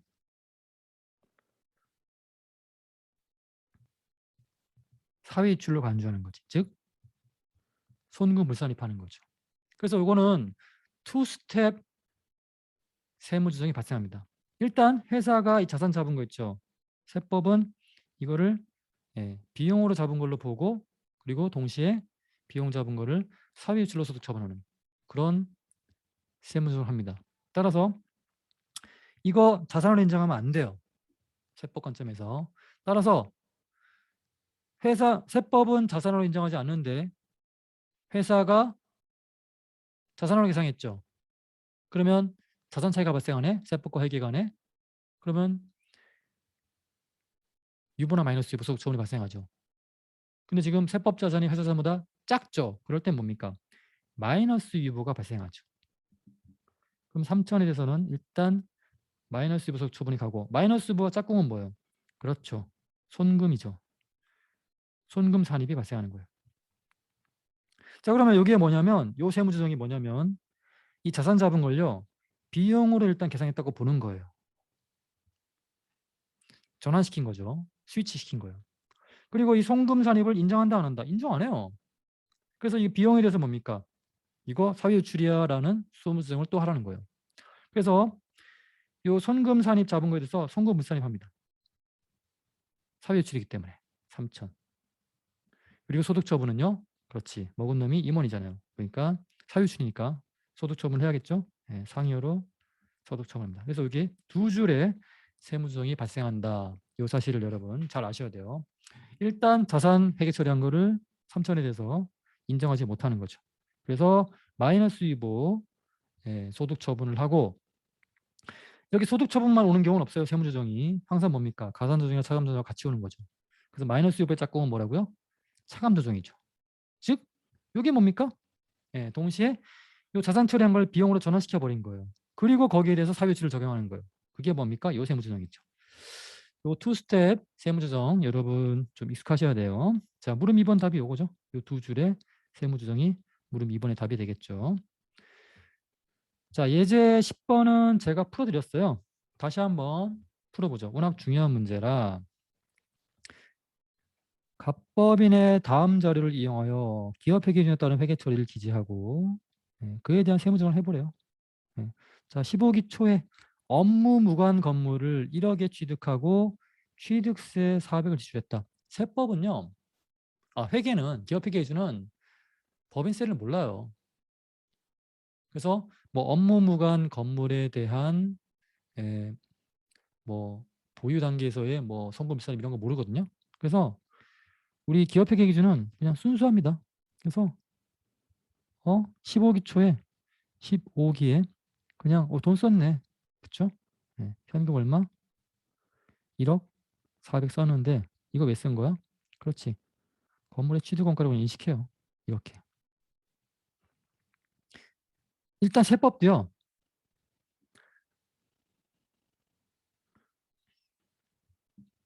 세법도 차이가 없습니다. 이게 회계처리 되어 있네요. 그래서 회사가 이 현금 쓴 거를 건물로 잡았죠. 세법도 뭡니까? 똑같아요. 그러니까 취득 단계에서는 세무성이 없어요, 일단. 그런데 자, 이제 15기 중에 이제 취득해서 사용하겠죠, 건물을. 그럼 뭡니까? 이제 취득에 대한 재산세를 내야 돼요. 회사가 그래서 재산세 400을 지출하면서 뭘로? 비용 잡았겠죠. 그 다음에 이 감가상각비 500을 잡았죠. 그래서 그러니까 요 업무무관 건물 취득하면서 취득 시점에는 돈을 썼죠. 근데 지출 시점에 비용 처리하는 게 아니고 이렇게 감가상각을 통해 야금야금 이 1억 400을 썰어가지고 비용 처리한다고 그랬죠. 자, 일단 세법은요. 이게 업무무관 건물이기 때문에 이 보유 단계에서 발생하는 이 재산세 있죠. 이거를 비용 인정 안 해요. 그래서 이 재산세 세금 감과 비용 처리한 거 있죠. 송금물산입합니다. 그래서 송금물산입 재산세. 재산세는 누구한테 낸 거예요? 지방 정부에 낸 거죠. 따라서 기타 사유출로 처분합니다. 그 다음에 이게 업무무관 건물이기 때문에 이 감가상각비 인식한 것도요 인정 안 해요. 그래서 송금물산입합니다.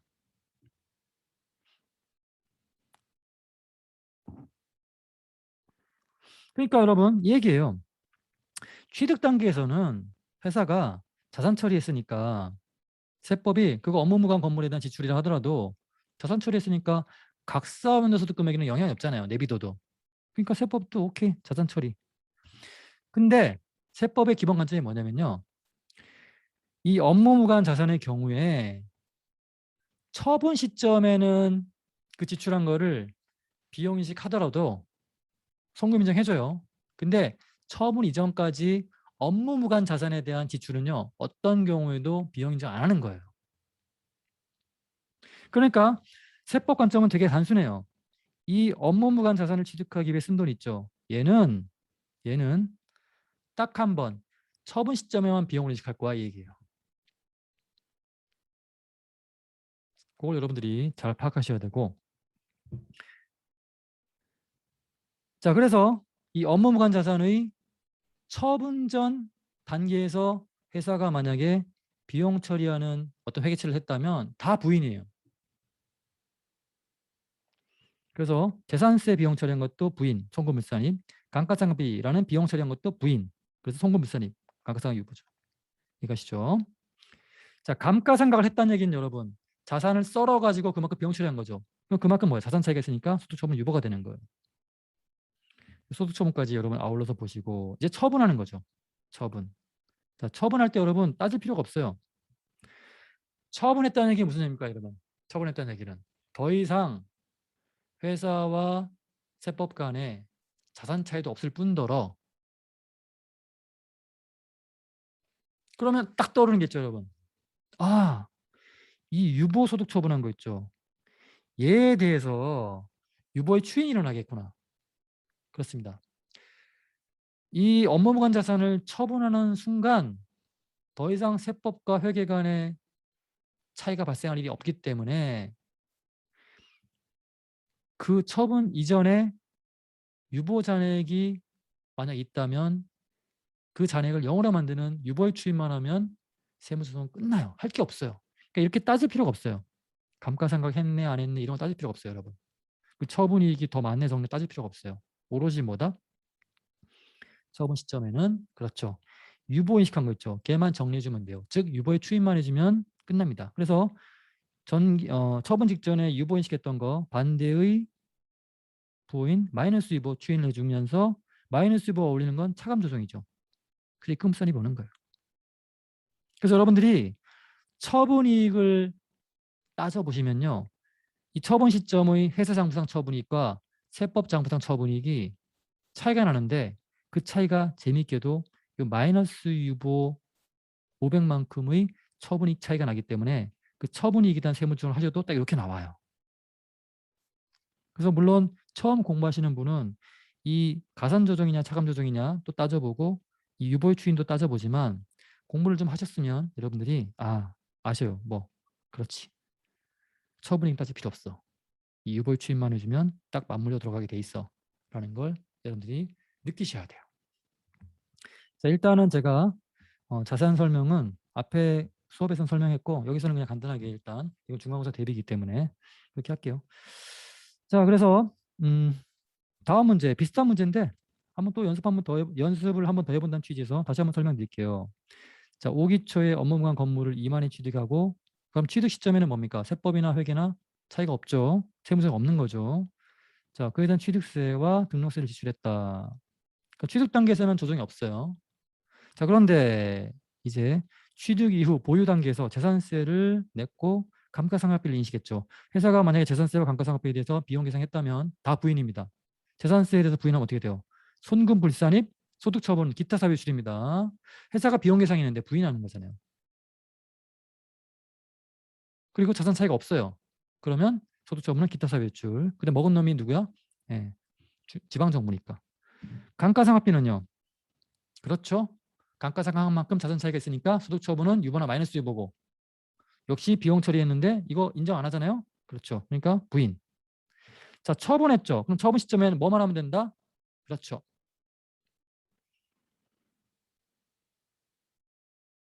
유보에 추입만 하면 딱 맞물려 들어갑니다. 그래서 이 문제는 고민할 것도 없어요. 사실은. 네, 그래서 재산세에 대한 세무조정 어떻게 하면 됩니까? 부인하면 돼요. 재산세 얼마? 800 손금 불산입. 회사가 비용 처리했을 거 아니에요? 그리고 소득 처분은요. 그렇지. 비용 계산한 걸 사유출로 보고 소득 처분하니까 먹은 놈이 지방정부니까 기타 사유 유출이 되는 거고. 끝. 감가상각비 내 세무조정은요. 감가상각비 얼마? 1000 인식한 거 부인. 송금 불산입. 소득 처분은요. 감가상각만큼 자산 차이 나겠죠. 그러면 유보. 세법 자산이 더 크잖아요. 그죠? 그 다음에 처분 시 세무조정 딱 하나입니다. 이 유보 잔액만 털어주면 돼요. 즉 유보의 추인이죠. 이거 뭡니까? 1000원 마이너스 유보. 마이너스 유보가 올리는 건 차감 조정이죠. 손금 산입하시면 돼요. 아니면 뭐 입금 불산입하셔도 돼요. 그렇죠? 자, 요 세 개 뭐 설명 끝났고요. 자, 12번 볼게요. 전기에 납부한 건물에 대한 재산세. 손금 인정되죠. 그런데 단기 환급받았대요. 1000만 원. 자, 회사는 이를 전부 뭘로? 영업의 수익으로 처리한 거지. 자, 그럼 회사의 회계 처리 볼게요. 회사 회계 처리. 회사는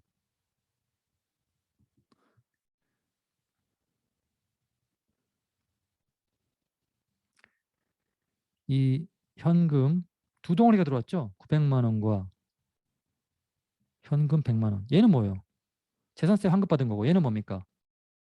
그 재산세 환급받은 거에 대해 이자죠. 그러면 요 900만 원 받은 거에 대해서 회사는 뭘로 처리했대요? 죄송합니다. 현금의 증가죠? 그러면 수익 잡았고 둘 다 수익 잡았대요. 수익. 자, 세법 관점에서 볼게요. 세법. 자, 근데 조심할 건 뭡니까, 여러분? 이게 업무용 건물일 때는요. 그리고 비업무용 건물이래요. 그럼 좀 전에 풀어봤지만 비업무용 건물에 대한 재산세는 회사가 비용 예상했으면 부인당했겠죠. 자, 그럼 여러분 물음 2번부터 해볼게요. 비업무용 건물에 대해서 전기에 재산세를 냈다면 그 재산세 회사가 비용 처리했다면 부인당했겠죠. 즉 입금 불산입당한 거예요. 그 입금 불산입당한 거를 환급받았을 때 돌려받으면 입금으로 본다 안 본다? 안 봅니다. 따라서 입금으로 안 보는데 회사가 수익 잡았으니까 어떻게 해야 돼요? 입금 불산입 세무조정이 들어가야 되는 거죠. 9천만 원, 900만 원이죠. 900만 원.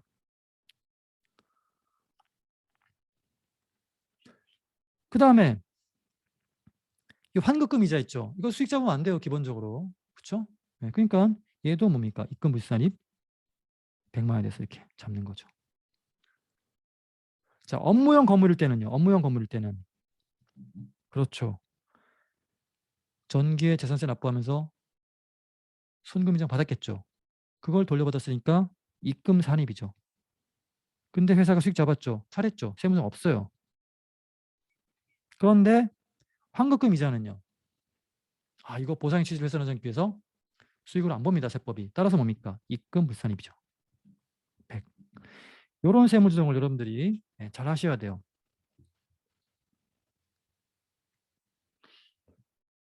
그리고 재산세이기 때문에요. 일단 소득처분은 일단 신경 쓰지 마시고 여러분들 이것만 일단 좀 조심해서 꼭 봐주세요. 요거 업무용 건물이냐 비업무용 건물이냐 그거에 따라서 회사가 수익을 잡았으면은 입금으로 안 보고 이런 경우 잘 따지셔야 돼요. 자, 그 정도만 여러분들 해주세요. 일단 소득처분까지 가면 너무 머리가 아프기 때문에 힘드실 것 같아. 자, 그 다음에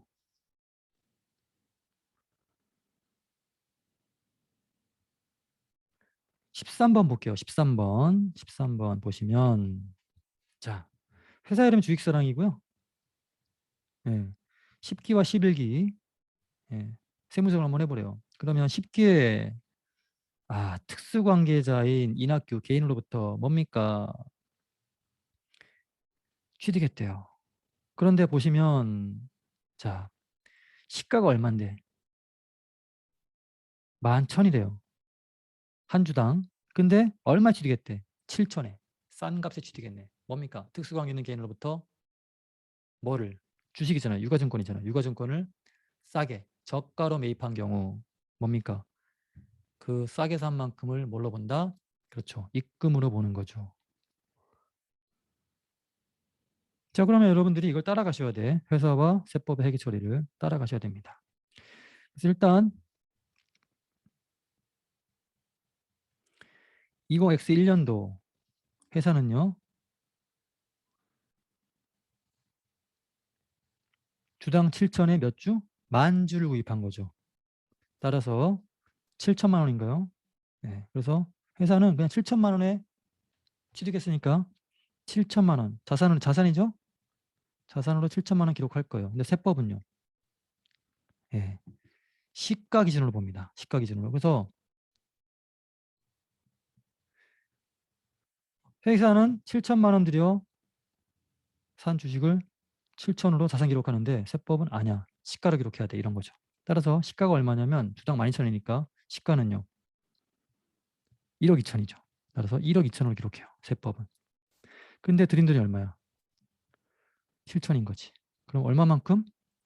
7천, 12,000짜리를 7천에 샀으니까 5천만큼 뭐 싸게 산 거죠. 입금으로 본다 이거지. 그래서 세무조정은요. 입금 산입 5천, 소득 처분은요.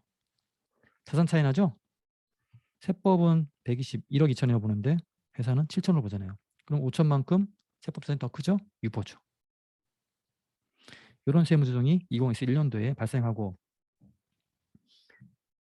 자, 그런데 2021년도 말에 시가가 얼마래요? 9천이죠. 그럼 이거 지금 단기 매매 증권이죠. 그러면 기업회계 기준에 따라 이 12월 30일 즉 X1년도 말 그 시가로 업데이트를 해줘야 돼요. 그러면 7천만 원어치 산 게, 즉 7천 원에 산 게 9천 원이 됐으니까 주당 총 몇 주? 만 주. 그러면 2천 원만큼 뭐예요? 평가액이 발생한 거죠. 그래서 회사는 20X 1년도 12월 31일 날 주당 2천 원, 총 만 주니까 2천만큼 자산이 불었다고 자산의 증가로 처리해요. 그만큼 뭘로? 수익을 잡습니다. 평가 이익이 발생했다. 2천 원만큼. 이렇게 회사는 회계 처리할 거예요. 근데 세법은요? 뭔 소리야? 자산의 증가도 그리고 평가액도 인식 안 돼. 그러니까 세법상 분기는 없어야 돼요. 근데 회사가 이런 걸 한 거죠. 그렇죠? 네. 그래서 이거 불린 거에 대해서 세법이 뭡니까? 안 돼. 하면서 조정하는 거죠. 그럼 뭡니까? 자산의 증가가 아닌데 자산의 증가 잡았으니까 뭐예요? 마이너스 2보 2천. 그 다음에 수익이 아닌데 수익을 잡았으니까, 입금이 아닌데 수익을 잡았으니까 입금 불순이익이죠. 2천. 이렇게. 그래서 이런 세무조정이 발생하는 거지. 그 다음에 12월 2일 날 해가 바뀌었죠. 20X 2년도 12월 1일 날 몇 주를, 만 주 중에 3천 주를 4천만 원에. 그럼 여러분 처분이죠. 처분. 처분하면 여러분들이 이럴 때는 무조건 유보의 추임만 생각하시면 돼요. 이게 왜냐면 회계를 좀 공부하신 분은 아시겠지만 이 자산의 차이가 결국 뭐예요? 손익에도 영향을 미치기 때문에 그건 길게 설명 안 드릴게요. 그러면 자, 이럴 때는요 굳이 회사 회계 처리, 세법 회계 처리를 여러분들 각각 수행하셔가지고 둘을 뭐 수정하는 분기를 해가지고 거기서부터 뭐 이렇게 하는 그렇게 하지 마시고 유보 잔액만 관리하시면 돼. 그래서 처분 직전에 유보가 지금 얼마예요? 5천 유보와 2천 마이너스 유보니까 잔액은 3천 유보가 있는 거예요. 그러면 이 처분 시점, 처분 직전이죠. 유보 잔액이 얼마예요? 유보 잔액이 3천인 거죠. 3천. 그런데 조심할 건 이게 전부 처분이면요. 3천 마이너스 유보 해주면 돼요. 그리고 뭐 어울리는 건 마이너스 유보가 어울리는 건 입금 불산입이잖아요. 뭐 사감 조정이잖아. 뭐 송금산입, 입금산입 아무거나 하면 돼요. 근데 지금 30%만 처분한 거죠. 만 주 중에 3천 주니까 처분이니까. 그러니까 결국 뭐예요? 3천 유보 중에 30%만 소멸로 추인시키면 되는 거지. 그러면 3천에 30%니까 얼마예요? 900이죠. 그러니까 900만 원에 대해서만 유보에 추인을 해주면 돼요. 따라서 이 처분 시점의 세무조정은 유보의 추인만 떠올리시면 되니까 얼마? 3천 유보 잔액 중에 30% 얼마? 900. 그렇죠. 900만큼만 마이너스 유보, 즉 유보의 추인이죠. 마이너스 유보가 올리는 건 뭐예요? 그렇죠. 차감 조정이죠. 따라서 뭐 손금 산입이나 입금 불산입 뭐 둘 중에 아무거나 쓰셔도 돼요. 그래서 요 처분 시점의 세무조정은 요거죠. 요거. 자, 그 다음 문제 볼게요.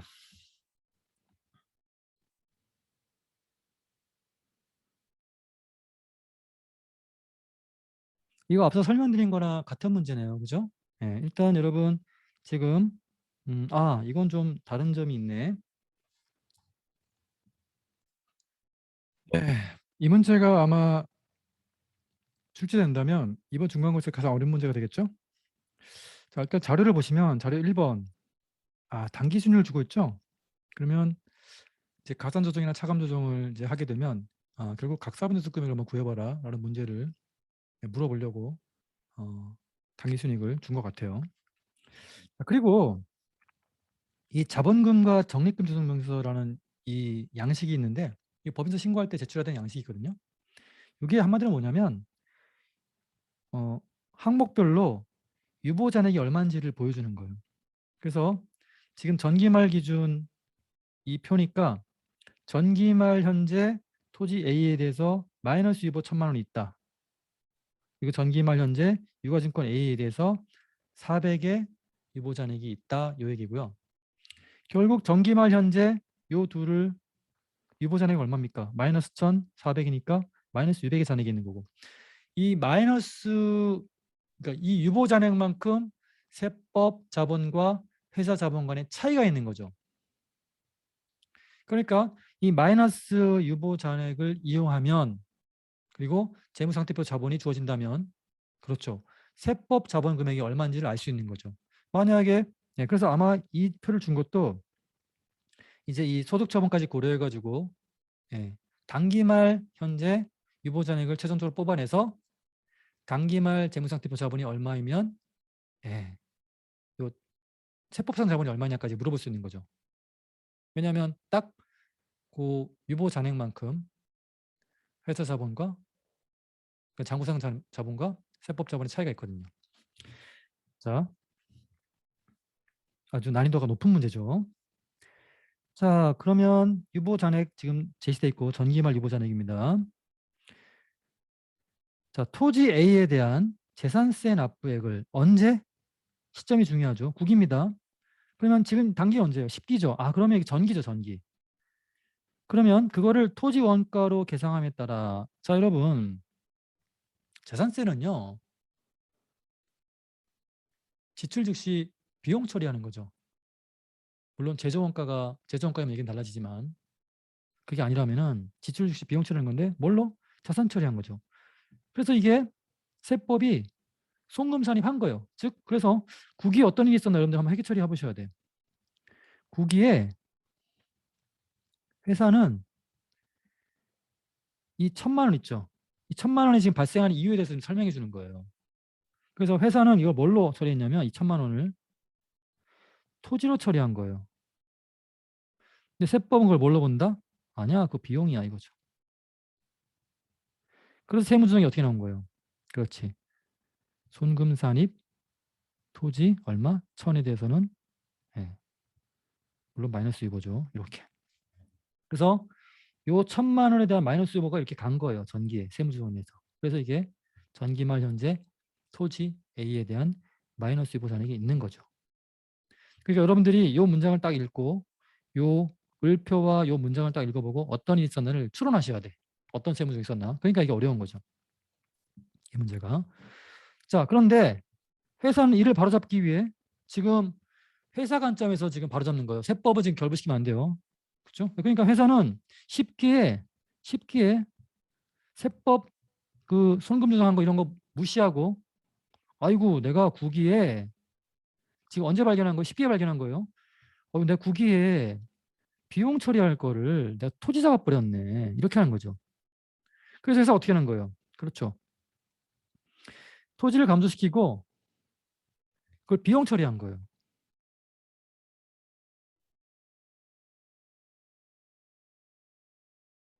그럼 회사가 쉽게 어떻게 처리했냐면 토지의 감소 1,000만 원 그리고 뭡니까?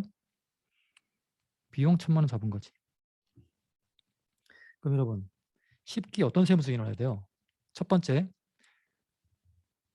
이미 국기에 이 1,000만 원에 대해서 송금산입에서 송금 잡았어요. 근데 지금 회사가 비용 계상했죠. 10기에. 그러니까 10기에 비용 인정하면 돼요? 안 돼요? 안 돼요. 따라서 뭡니까? 회사가 비용 계상한 거 송금 물산입 1,000만 원. 소득 처분은요? 그렇죠. 토지 10만 원, 토지 1,000만 원 증가시킨 거 감소시켰죠? 이제 더 이상 요 획체를 딱 하는 순간 토지에 대한 자산 차이는 있으면 돼요? 안 돼요? 안 돼요. 따라서 뭡니까? 이 유보 잔액 1,000만 원이 남아있을 필요가 있어요? 없어요? 없어요. 따라서 유보의 추인을 하는 거지. 그래서 유보의 추인, 그렇죠? 유보의 추인을 하는 거지. 즉, 이 잔액 1,000만 원을 0으로 만들어주는 거지. 그러려면 마이너스와 반대인, 그렇죠. 유보를 해주는 거지. 요런 세무조정을 딱 해주는 거지. 그럼 이거 딱 해주는 순간 어떻게 돼요? 이게 0이 되는 거지. 잔액이, 그치? 그래서 10기에 이러한 세무조정이 있어야 된다는 걸 여러분들이 파악하셔야 되고요. 자, 이제 자, 단기 초에 거래가 있었네요. 토지 B, A가 아닙니다. 토지 B를 1억에 취득하고요. 취득세 200만 원을 이게 웬일입니까? 1억에 대해서는 그 토지라는 자산의 취득 원가를 제대로 처리했나 봐. 그러니까 결국 이 단기에 어떤 일이 있었냐면 10기죠, 10기. 회사가 현금 1억 쓴 거에 대해서는 제대로 처리했어요, 토지로. 근데 현금 이 400 쓴 거 있죠. 이걸 뭘로? 세금과 공고로 처리한 거지. 비용 처리한 거죠. 세법은요. 야, 취득세인데 무슨 그게 비용이야 하면서 뭐요. 그렇죠. 이거는 똑같으니까 예, 그냥 똑같다고 하고 이 현금 사 쓴 거 있죠. 사백 쓴 거. 요거를 세법은 뭘로 본다? 토지로 보는 거지. 그래서 세무조정은요. 그렇죠. 자산의 증가인데 비용으로 봤으니까 일단 손금, 불산입, 토지, 기존의 토지는 A고 이건 B죠. 토지 B. 얼마? 400. 뭘로? 유보죠, 유보. 세법 자산이 더 크잖아요. 아, 그래서 이제 뭡니까, 여러분? 요 을표에 그죠? 여기 토지 B가 그 유보 잔액 400만 원이 등장하겠죠. 그거 여러분들 조심하셔야 되고. 그래서 요 세무조정 추가된다. 단기에. 예. 그다음에 자, 유가증권 A의 절반을 처분했대요. 절반을. 그러면 아, 유보의 추인하라는 거구나. 그 얘기죠. 그래서 전기말 현재 이 유가증권 A에 대한 잔액이 400만 원 있었죠. 근데 지금 단기에 절반을 처분했죠. 아, 그럼 뭡니까, 여러분? 굳이 따져보지 않아도 어떤 세무조정이 유보의 추인. 그러면 유보 잔액 400만 원 중에 절반인 얼마? 200만 원에 대해서 자, 유보인가요, 마이너스 유보인가요? 유보죠. 그러니까 반대의 세무조정, 유보의 추인, 마이너스 유보 200만 원이 발생해야 되는 거지. 마이너스 유보와 어울리는 건 손금 산입이죠. 요거 세무조정이 또 발생한다는 거지. 이건 뭡니까? 유보의 추인이죠. 자, 그래서 토지 A와 관련하여 10기에 수행해야 할 10기에 수행할 건 뭡니까? 10기에 수행할 건 요거죠, 요거. 요거 해야 되고요. 자, 그래서 요게 답이죠? 요게 요 물음 1번이 답이고요. 유가증권 A와 관련하여 10기에 수행해야 될 뭡니까? 유보의 추인 있지? 요거죠, 요거. 요거 방금 해봤죠? 요거. 토지 B와 관련하여 10기에 요거죠, 요거. 그죠? 요거. 재무상 그다음에 각사분들 네, 물어볼 줄 알았죠, 그죠? 물어볼 줄 알았어요. 그러니까 여러분 자, 각사분들 수급금액 구하려면요, 뭡니까? 가산 조정과 차감 조정을 이제 뽑아 와야겠죠. 그러면 자, 단기에 한 거 조심하셔야 돼요, 여러분. 단기에 이거 구기한 겁니다. 이거 가져오면 안 돼요. 이거 따라서 이 빨간색 표시한 거 있죠. 이것만 단기 거죠. 따라서 송금물살입 1000, 그죠? 1000. 그 다음에 요거 송금물살입 토지 B에 대한 거 4. 그다음 송금살입 2, 그죠? 요거 이렇게. 더 없나요? 더 없죠?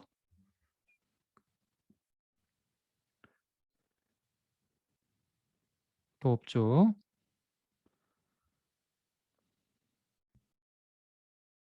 아, 여기 또 이겼네. 그죠? 큰일 날 뻔했네요. 토지 B 중, 이 회사 미친 거야, 그지?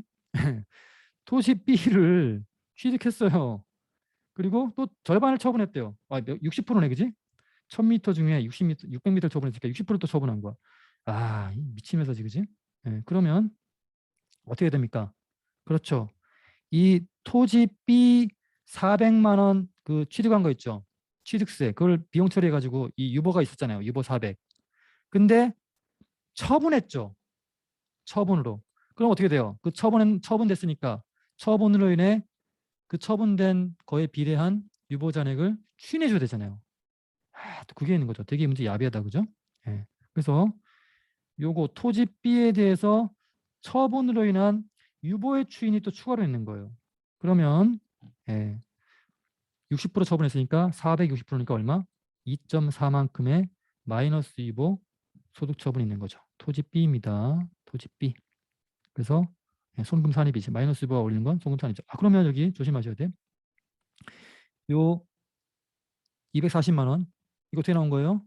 그렇죠. 요거 60% 처분했잖아요. 그러니까 400에 60%. 그렇죠? 예. 그래서 2.4만큼 송금 산입이 추가로 나는 거지. 이거. 그래서 송금 산입 총액이 차감 조정 총액이 440 그리고 가산 조정 총액이 1,400이죠. 그러면 단기 순이익이 201, 20, 20 그러면 어떻게 돼요? 당기순이익 201 얼마인가요? 2002죠. 예. 요 금액에 가산조정 얼마? 1400 더하고요. 차감조정 얼마? 440 빼주면 요 값이 바로 뭐가 됩니까? 각사변도 소득금액이 되는 거죠. 계산하실 수 있죠? 네, 요게 각사변도 소득금액의 답이 되고, 그 다음에 물음 5번 세법상 자본 구하래요. 그러면 장부상 자본에 뭘 더하면 돼요? 유보잔액만 더하시면 돼요. 자, 그러면 여러분 이제 유보잔액을 따져봐야 돼요. 어렵네요 이거. 그렇죠? 일단 요건 0이 됐죠? 0이 됐고요. 그 다음에 유가증권 절반 처분했잖아요. 그래서 이 잔액이 얼마만 남았어요? 200만 남았다는 거 조심하셔야 되고. 그렇죠? 그러면 전기말로부터 넘겨받은 유보 잔액은 이제 얼마? 유보 200만 남았죠. 그러면 단기에 뭔가 발생한 것만 유보 잔액 관리하면 되겠네요. 그렇죠? 그러면 단기 관련된 게 뭡니까? 토지 B죠. 이 토지 B에 대해서 처분하고 증가하고 뭐 했잖아요. 그렇죠? 그러니까 자, 토지 B 관점에서 보면 일단 400만 원 유보 증가, 유보의 추인에 의해서 200만 원만큼 유보의 감소니까 결국 토지 B에 대해서 유보장이 남아있는 거 얼마예요? 그렇죠. 예. 토지 B에 대해서 유보장이 200이 남은 거죠.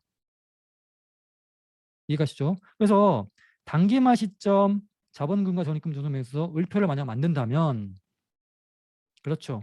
유가증권 A에 대해서 유보잔액 얼마? 200. 토지 A는 없으니까 이제 끝났죠. 그 다음에 토지 B에 대해서 기말잔액이 얼마? 200만 원 추가된 거죠. 따라서 유보잔액은 총액 얼마입니까? 400만 원인 거죠. 400만 원. 따라서 장부상 자본이 얼마? 2억이죠.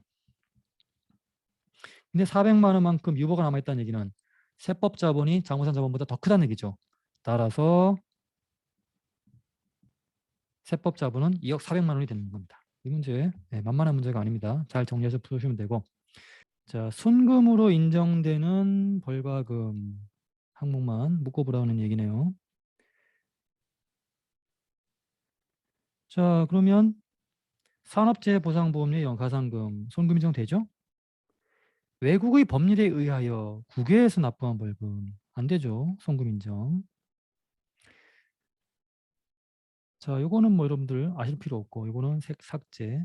업무와 관련하더라도 교통사고 벌과금 그렇죠? 그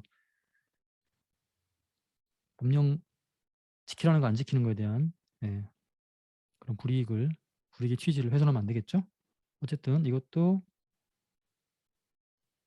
송금이 안 되는 거죠.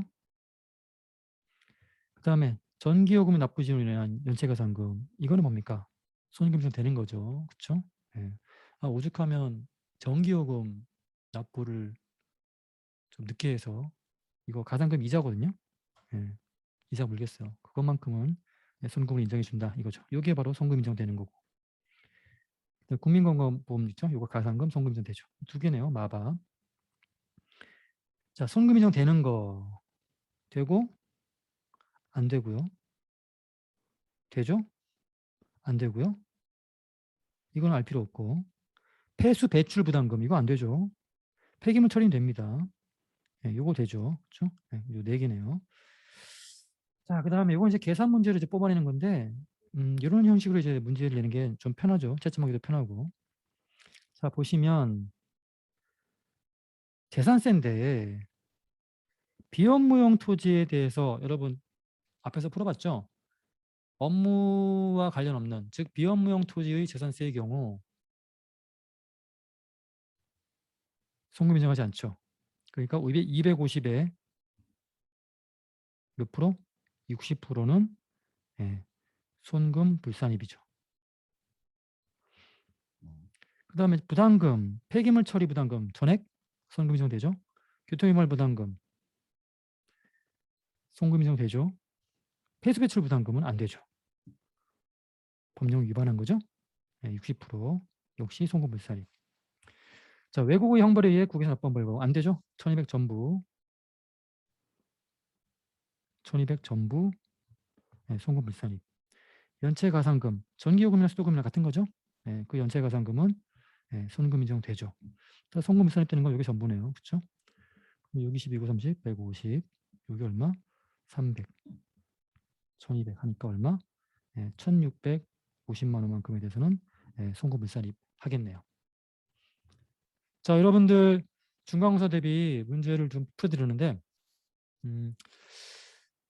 연습을 충분히 잘 하셔서 좋은 결과 있기를 예, 바라겠습니다. 그리고 뒤에 그 정오 선택형 객관식 문제 제가 답지는 빼고 문두만 제가 밴드에 업로드합니다. 그래서 여러분들 문두를 보시고 공부하신 분이라면은 어떤 답지가 오겠구나라는 걸 좀 추론을 하셔가지고 대비를 하시고요. OX 문제는 제가 그 문장을 드렸고요. 그 문장을 이제 살짝 가공할 텐데 뭐 전부 가공하는 건 아니고 일부는 그대로 낼 거고요. 일부는 이제 가공을 하겠죠. 그래서 여러분들 OX 문제도 대비를 하시기 바랍니다. 자, 좋은 결과 있기를 바라고요.